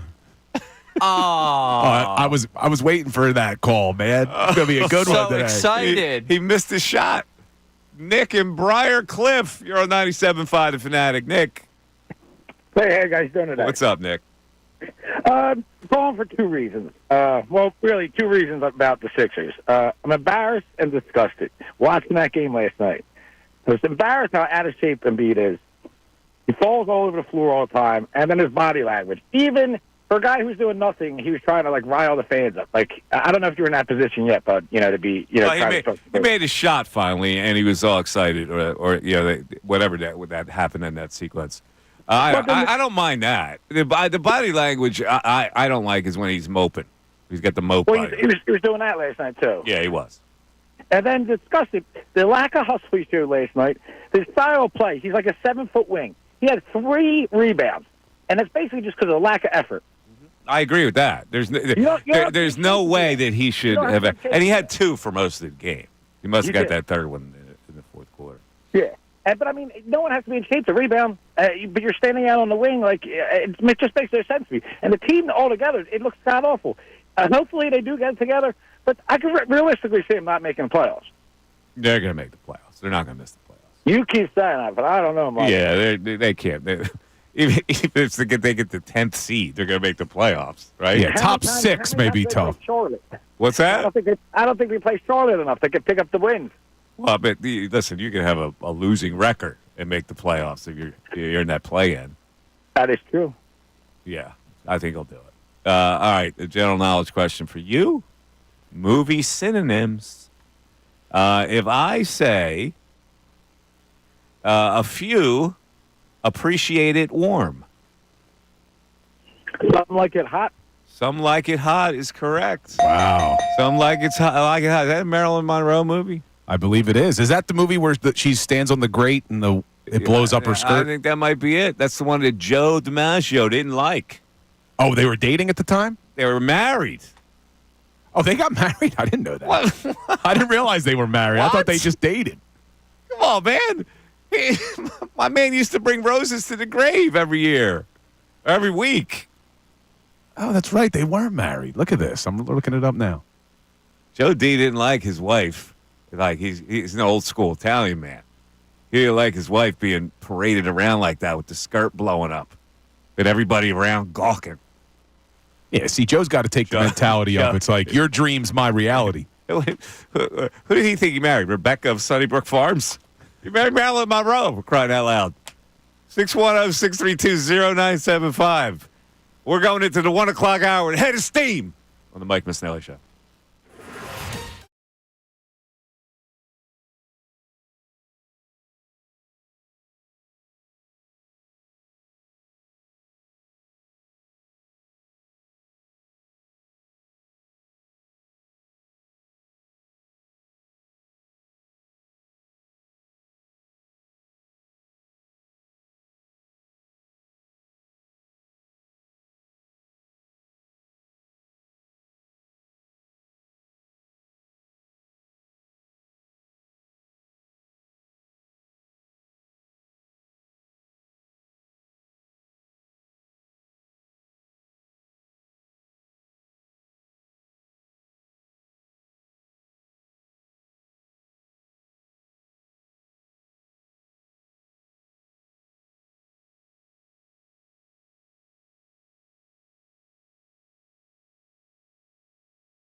Been holding court. The Sixers lose to the New York Knicks in the first game of the NBA Cup.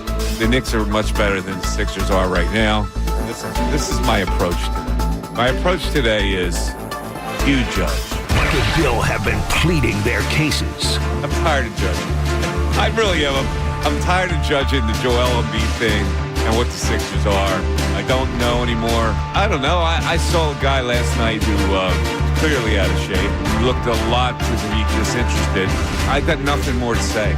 I understand the rust, and I understand him not being in tip-top game shape. Well, come on, man. I mean, 5 minutes into the game, and you got to raise your hand to take yourself out of the game. You're getting out-rebounded by Karl Anthony Towns. You're getting out-hustled by Karl Anthony Towns. I didn't expect him to have this phenomenal game where you didn't have any rust, but there's ways to be in shape. The Mike Missanelli Show Holding Court is brought to you by Grunko Law, your law firm when you need help because of an injury. We treat every case like it's Dallas Week. Pray for peace, prepare for trial. Now back to Mike Missanelli on 97.5 The Fanatic and 97.5thefanatic.com. 1 o'clock hour. It's brought to you by Ferguson HVAC Lion Conklin. Attention HVAC contractors for equipment, parts, supplies for every heating and cooling job. Visit one of Ferguson's county locations. They're in Ben Salem, King of Prussia, Pennsauken, or Westchester. 4 locations. Make it easy for you. So we always get corrected when we're wrong, which is good. Checks and balances system out there with the callers. It was not some like it hot when Maryland's dress went up with the subway grate with the air coming up. It was the 7-year itch. And it gave Joe DiMaggio a big itch.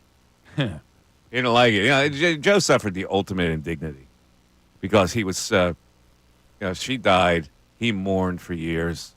They bring roses out to the grave every week. And then he finally passed away later, and he goes up to heaven, and he sees Maryland with JFK.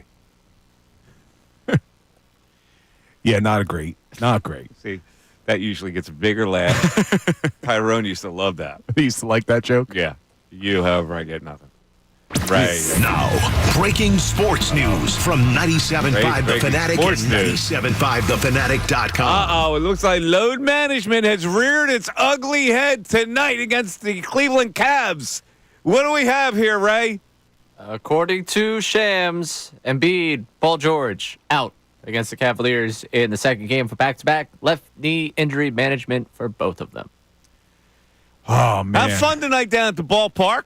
Yeah. Well, I will. Thanks. If you go. Ray's going to be down there. And then right before you broke that news, I said that the Sixers were 9.5-point dogs. FanDuel just locked. You can't bet on the game tonight. Well, until they readjust the line. Yep, they got to readjust it. It's locked. So now what is it going up to? Well, I don't know. I think they're underplaying the contribution Jeff Dalton might make tonight. Hey, maybe we'll see another 20-point game by the rookie, Jared McCain. 2 in a row. First rookie since Dario. Oh, are you kidding me? No, I am kidding. They got no shot. Consolation prize, is that what you're getting? They got no shot. I got to have something to cheer on. They're going to be 2-9 tomorrow, let's Ray. Predict the starting lineup here tonight. Okay, so we got Jared McCain will probably start, right? They didn't start him last night. So Oubre, McCain, Drummond, obviously. Caleb Martin. Boussalet. And Caleb. Martin. But do you think you get McCain, or are they going to start Lowry again? They started Lowry last night, didn't they? They'll start McCain. You give him a little more energy, a little more scoring power with a depleted lineup without their 2 best scorers. I'll be there. I mean, seriously. Come on now. Come on. I know, man. It's frustrating. Look at that. McCain, Oubre, Drummond. I almost want to go through all the games I have tickets to and see how many are back-to-backs. And oh, my God. Oh, listen. I tell you, listen.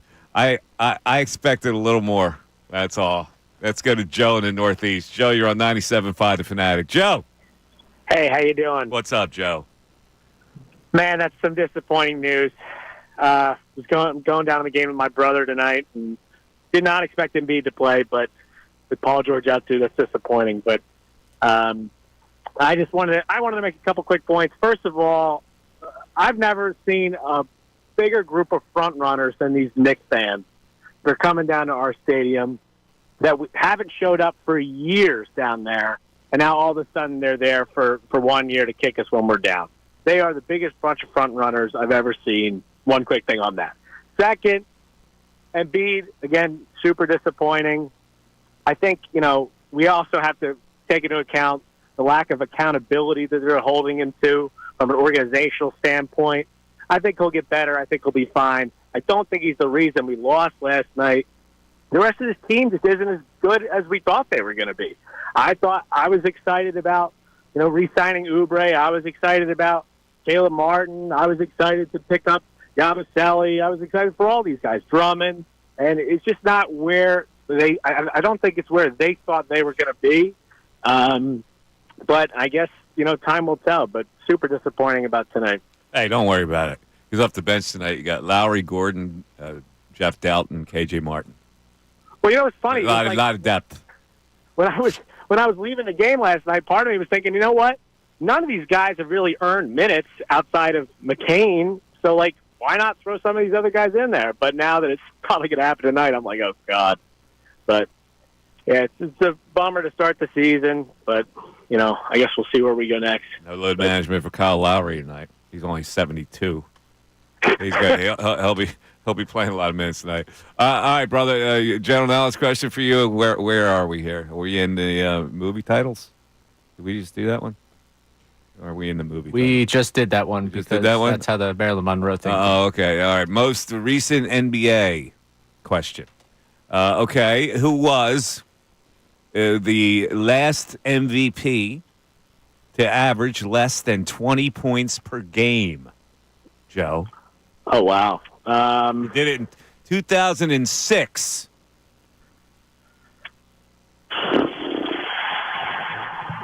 Nash? That's correct. Wow. Oh, my God. What a pull. Hold on a second, Joe. That's a great answer Steve from Nash Joe. is correct. I was going to give Ray a chance to steal. Ray, would you have had that one? Yes. You would have? Yeah. Man. Ray knows his sports, man. Don't question him. All right, Ray. Here we go. Who won MVP and Defensive Player of the Year in the same season? The last one to do it. He did it in 2020. Won MVP and Defensive Player of the Year in the same year, did it in the year 2020. That would be Giannis? That is correct. What we got here? What's the tally? There's been a lot of correct answers today. It's 9-8 callers. Normally, this is like a 5-5 game. 9-8. It really is. Too many easy questions. These aren't that easy. You had Nash over there? I did not have Nash. That's what I thought. Blake in Schwanksville. Blake, you're on 97.5 The Fanatic. What's up, Blake? Hey, guys, can you hear me okay? I'm on Bluetooth. Yes, sir. We hear you. I'm very excited to call in today. I never got to talk to you personally, Mike. I'm a big fan of you guys. I just want to say, as I'm driving, I kind of forgot my main topics. But the idea is I was kind of on plan, with Bill as far as the plan for Joel Embiid, what they released, like, hey, no back-to-backs. And then I'm kind of swinging more towards what you were saying, Mike. This is kind of all ridiculous. I don't know where I stand anymore. I really don't. But each time they lose, every game they lose in the fashion they do, I just grind my teeth more. And, I was a hockey guy. I'm kind of a rare breed, right? I was a big-time I'm a 4-4 guy, but huge hockey guy that transferred over to being a Sixers guy because the product in the ice was so bad for so long. Now I just don't know what team to, drown my sorrows into. Yeah, well, here's the thing.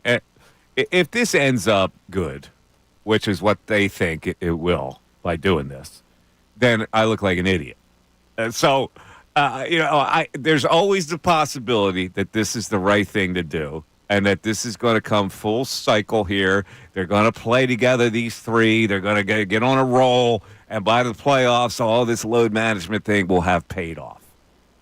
Well, I heard you make a point in the last couple of days that usually, statistically speaking, the top three teams in the playoffs are usually the team that wins. Is that correct? That's correct. Has there ever been an eighth seed that has when Miami Heat did it as I think they were an eighth seeded. Miami Heat. So what was that? 2 years? Was that the only team that had? I believe so. No, There's been two teams. Really? Two 8 seeds have made the finals, but never won it. The lowest seed to ever win it is a 6 seed.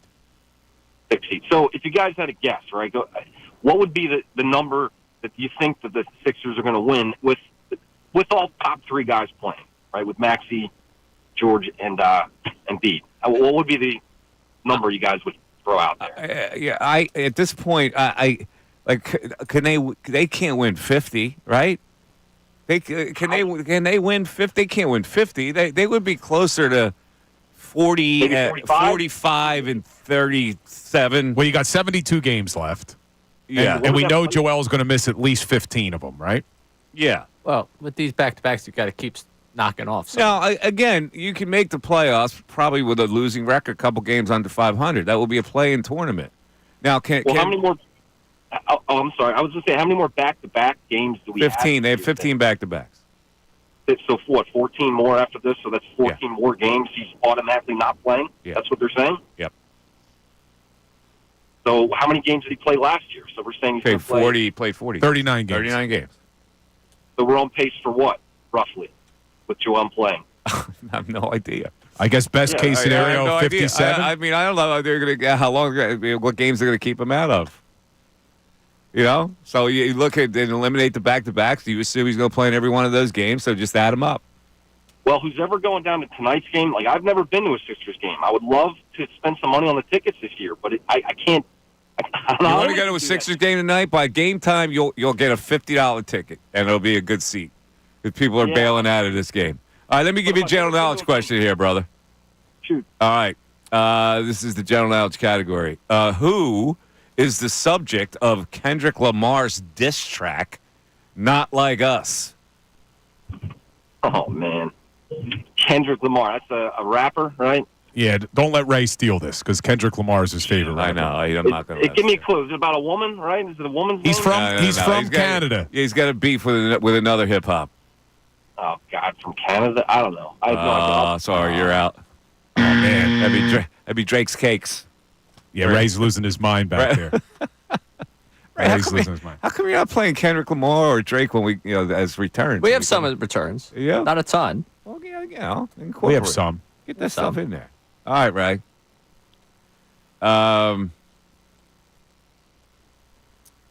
What? He's got no chance to get this, but he's got a lifeline. I'll help you, Ray. What work by Miguel de Cervantes is often considered the first modern novel? In this book, this character fought windmills because he was delusional.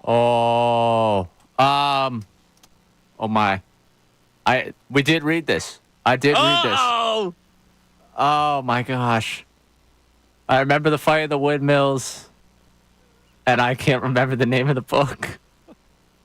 Oh, this is so painful. Sorry, you're out. You're out. Don Quixote. I'm not. All right. So it stays a 9-8 game right now as we head down the stretch. Ray needs to come up big. Don Quixote. Yes. Don Quixote. I think I read that in high school and college. Yeah, I think you're right. And you had no recollection. No recollection. Well, the name I didn't have a recollection of. I remember what the core of the story was. Well, the core. Unfortunately, that doesn't get you the point. Yep. And what are we doing? Here we go. Yeah, we got to get out. But that caller had asked about the 8 seed. So we know the Heat made it as an 8 seed. They lost. Then you got to go all the way back to 1995 when the San Antonio Spurs as a 1 seed beat this 8 seed. Do you know who it was, Ray? 95, 8 seed NBA Finals? Denver Nuggets. The New York Knicks. Knickknacks. In 95. That's all right. Don't worry about it. Because this is the year that's going to just going to overcome all that. So don't even worry about it. Mike Missanelli Show continues. November 13th, Joel Embiid goes...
97.5 The Fanatic. We're coming down to a very exciting conclusion of General Knowledge Wednesday with Ray trailing by 1.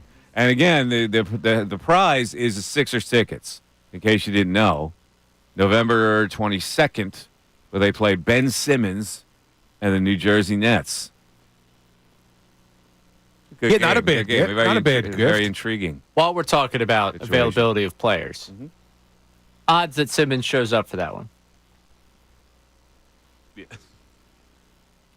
Is he playing regularly? If he's playing regularly, he'll be there. Might be a phantom injury comes up. Little back flare up. Just say. Nah, I think he'll play. Yeah, face the music, man. Let's go to Joe in West Philly. Joe, you're on 97.5 The Fanatic. Joe. Hey, what's up, Mike? What's up, Joe? I just think the Sixers organization really seem like they don't have a sense of urgency about much. I mean, I can face it. The process was nothing. You know what I mean? And Joel, that young years was wasted in the process. Nobody really turned out to be nothing. Now, in his older years, I mean, this is really the best team they put together since he's been here. And it's kind of shame that he's only 30 years old, but I feel as though if him, Paul George, and Maxey really get out there together, I mean, these other guys are pieces. There's no players. They're pieces, man. You know what I mean? They wait for these players to step in. I can see that really being a force with him, Maxey, especially if Maxey, plays the point guard, really. I mean, with those two guys out there, it should be really easy for him to play point guard instead of trying to force a lot, But I really... You really think this is the best team he's had? Yeah, man. Really? Come on, man. Better than Jimmy Butler, Tobias, J.J. Redick, that team? Yeah, I'm going to say they're better than that team. Really? Yes. I don't know about that. I'm saying, they heavy, they top heavy. They're top heavy, but I think so, talent-wise, when you put all that talent together, top heavy talent, yeah. Yeah, I don't agree, but okay. See, I agree with Joe. I've been saying that, too. I think this is a better team. Yeah, I don't think it is. Well, because on that team, you had, Jimmy Butler, but then the third option was Ben or Tobias, right? Yeah. I like Ben Maxey was and playing at a high PG level. better. You had J.J. Redick. You had Tobias and Jimmy. You had Joel. You had off the bench. You had a couple of Euro shooters. I don't think this team is. This bench is not as good as that team. That the players, the core players they have. The all-star quality is better. I'm not feeling it. I'm not feeling it. I think it is. All right. We got to see this run. We got to see a run with them, Bill. All right, man. Joe, general knowledge question. You can put Ray away. This is the movie synonyms, movie title synonyms. So if I go Indianans, what's the movie we're looking for? Indiana Jones? Nope. Indianans. What's in Indiana? Indianan. You think of the Hoosiers? Hoosiers. That's a tough question. Yeah, that was a tough one. It's all right. Gives Ray a shot to get back in. Okay, Ray. For the tie, Ray. We purchased a menagerie. We purchased a menagerie. We bought a zoo. That's correct. That was easy. Very So easy. are we tied now? 9-9. Oh, my God. This is beautiful as we come down the stretch. And the NBA topic is next. And Ray is salivating. Let's get to... here he is. He's back. Mitch and Feeney. Were you taking a snooze? No, I heard you, but you didn't. You had a little warm milk, did you? Can you hear me? Yeah, I got you. Go ahead. Can you hear me? I hear you, yes. Oh, yeah, I heard you before, but you couldn't hear me. Aren't we clear? Yes, we are. All right. When we couldn't hear you, Are Mitch, we clear? when we couldn't hear you, Crystal. a few people in the YouTube chat said that was your best call. Oh, you guys are just jealous. I didn't say it. It's the YouTube chat coming at you, Mitch. What? Yeah, come on. You guys are just jealous of my knowledge. All right, Yeah, so yeah. lay it on us today, Mitch. All right. I done some research on Joel Embiid. I did a lot of research, a lot of reading, and I came up with his physical problem. And it's called IDC. I don't even want to ask you what that is. I don't care. Oh, I don't care. Oh, okay. So you see a guy who doesn't care for what reason? Well, it's obvious. He's a multi-millionaire, number one. Mm-hmm. Number two, he's lazy and has been lazy for a number of years. And number three, I would trade him today straight up for Ben Simmons. Yeah, that's really ridiculous, right? Now, you made a decent point, okay? And then you go there. Then why would you go there? Because they're still looking for a point guard. And no matter how bad Ben Simmons is... Come on, Mitch. You're being silly. Well, you asked me the question. I'm trying to give you... You're being silly. It's a silly thing. It's silliness. Okay, well, you say it's silly. I would trade him today straight up for Ben Simmons. You would be wrong, but that's okay. And you want to know something else? No, not really, but go ahead. Do you guys put any blame on Nick Nurse as a coach? Yeah, we actually were talking about that. If you would have listened to the whole show, you would have heard Bill say that. Maybe in the first hour. Bill, can you elaborate for me a little bit? Because the first hour I was in Costco. Yeah, we have been asking the question now. I asked it last week, too, how much blame we should put on Nick Nurse, because you had plenty of time to figure it out last year that when you don't have Joel Embiid, how do you survive? He couldn't figure it out. The playoffs were a disaster when Embiid was on the bench. And now this season to start, you don't have Joel, and it still looks like they haven't figured out anything. The offense is stagnant. They don't have a lot of ball movement. All they do is they came down, they try ISO, and then they throw up a shot. They sit in the bottom of almost every single category in terms of shooting, rebounding, assists. So, yeah, I do think it's time to start questioning what the hell Nick Nurse is doing with this team. Take a break. Coming down the home stretch. We're tied in general knowledge. Still taking your calls on the Joel Embiid situation. Back after this.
you know, I may even take the Sixers to cover.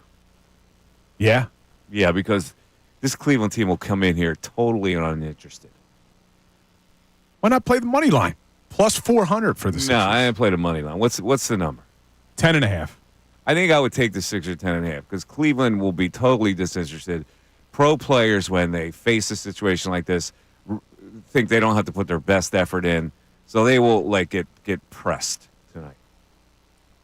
The only reason I disagree is they're 12-0 and they want to keep the streak going. Well, they're going to win. Yeah, but I'm I just think saying they're not. You know, they're gonna be lethargic probably, and we can beat this team. And subconsciously, they have a letdown, and they just do enough to win.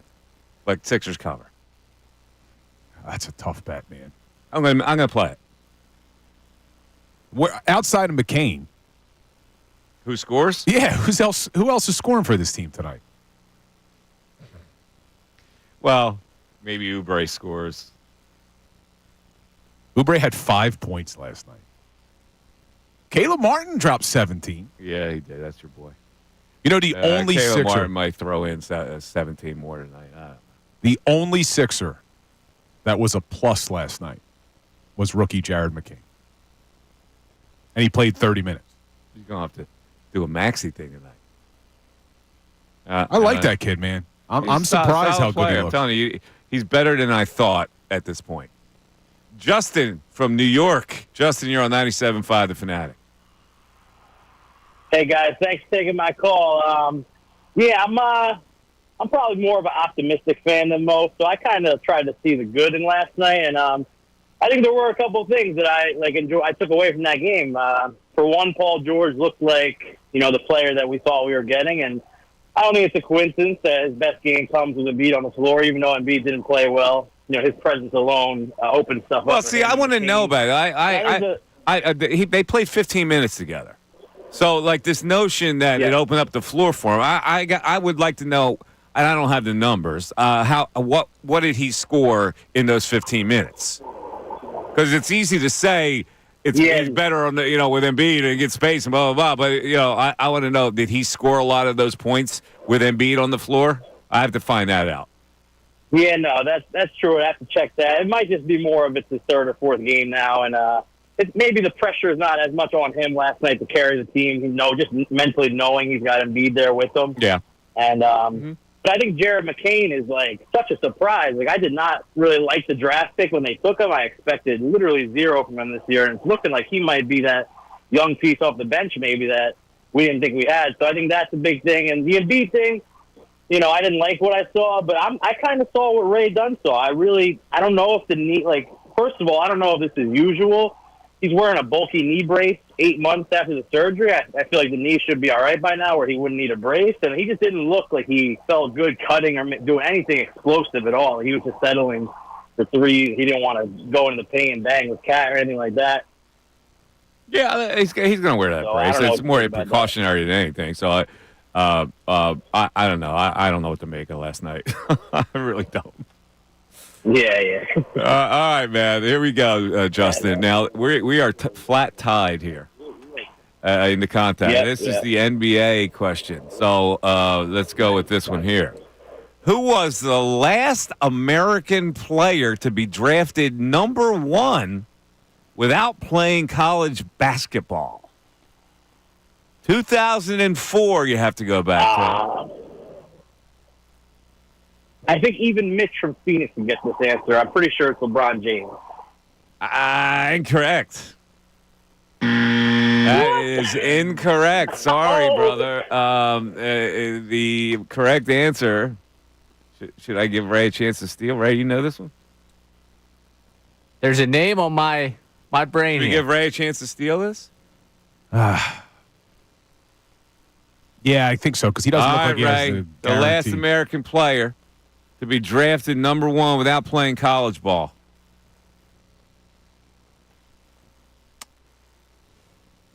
Kwame Brown? Yeah. Incorrect. Dwight Howard. Wow. How about that? Where did Kwame go? Because I remember he was one of the last ones before they shut that down. Kwame went to the Washington Wizards, didn't he? He was 2001. Oh, I didn't realize he was older than Bron. I thought he was younger. All right, we got a tie game with one caller on the line here. And it's Chuck from Bluebell. Chuck, you're on 97.5 The Fanatic. What's up, Chucky?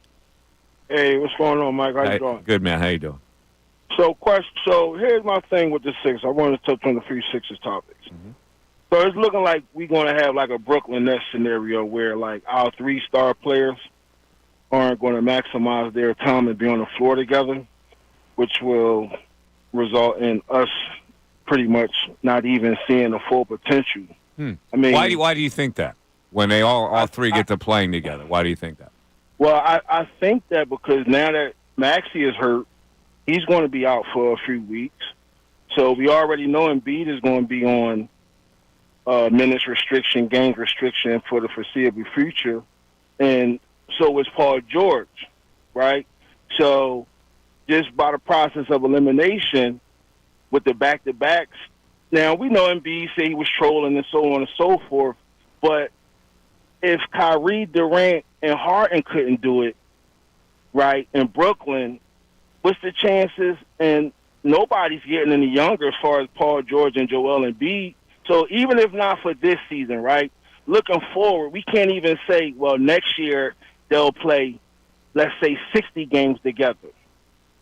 You know what I mean? Well, all right, here, let me just counter with this. This threesome is a little more spaced out and has a better blend than those three. Those three were conflicting perimeter players. So you got kind of a balance here with the big guy and the wing and the guard.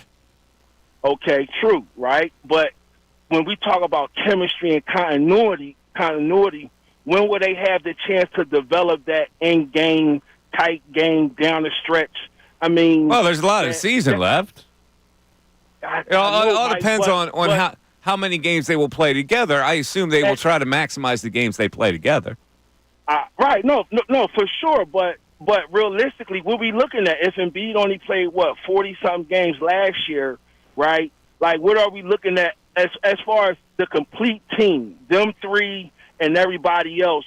Are we looking at 50 games?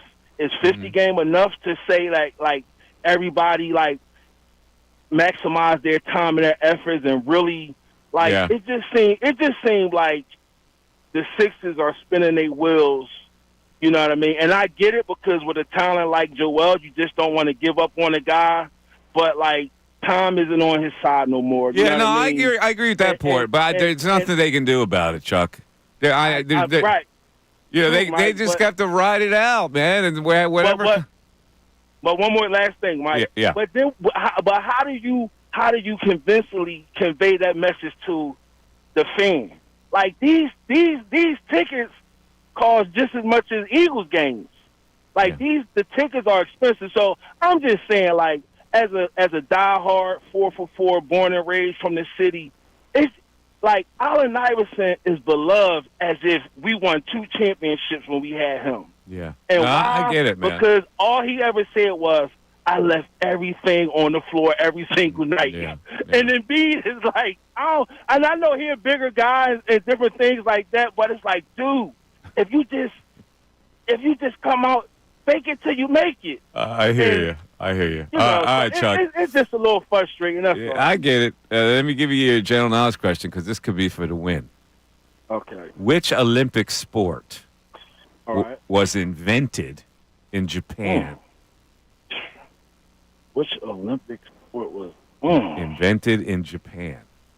You would give me this one. Oh, wow. Japan, what are they?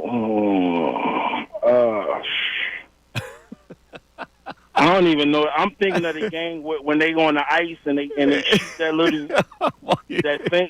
I can't even. Oh, you're thinking of the curling? Yeah, curling. Yeah. No, it's not curling. That's a Canadian thing. Is it Taekwondo? You're close. Huh? It's judo. Judo. Yeah. Is Taekwondo Japanese? I don't know. Taekwondo is a form of karate, isn't it? Yeah. Which is not judo. Oh, Taekwondo is Korean. Yeah. That's correct. That was a tough one. All right, Ray has a chance. All right, Ray. To take the lead. All right, Ray, listen. There are two common words which are palindromes. You know what a palindrome is? Where it's the same spelling. Oh, forward like and backwards. dad, forward mom. and backwards. Yeah. Race car. Yes. Two common words which are palindromes and start with a K. Name either one of them. Kayak?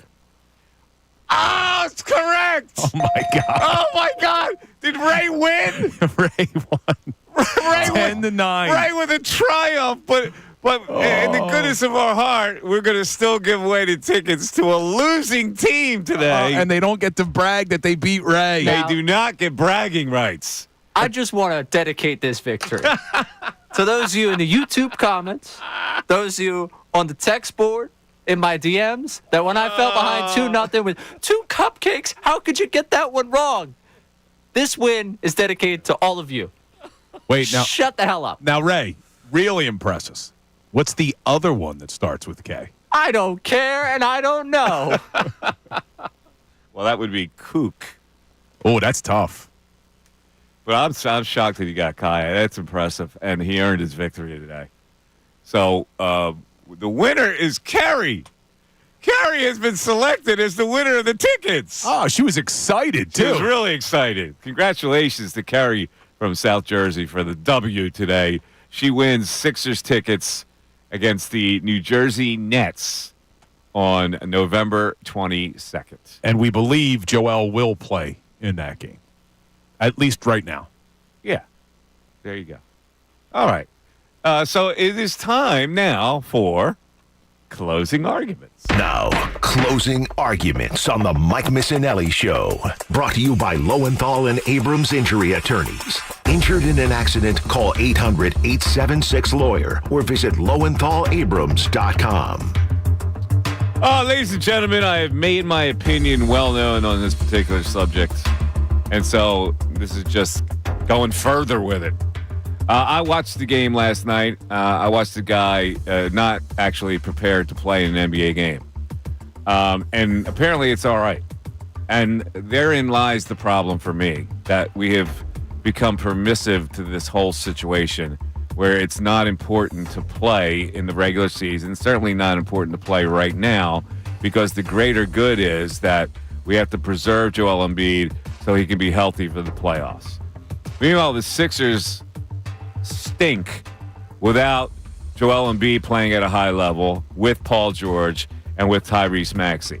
And so I keep going back to why this could have happened, how it could have happened. He played in the Olympics. Yes, he's got a knee condition.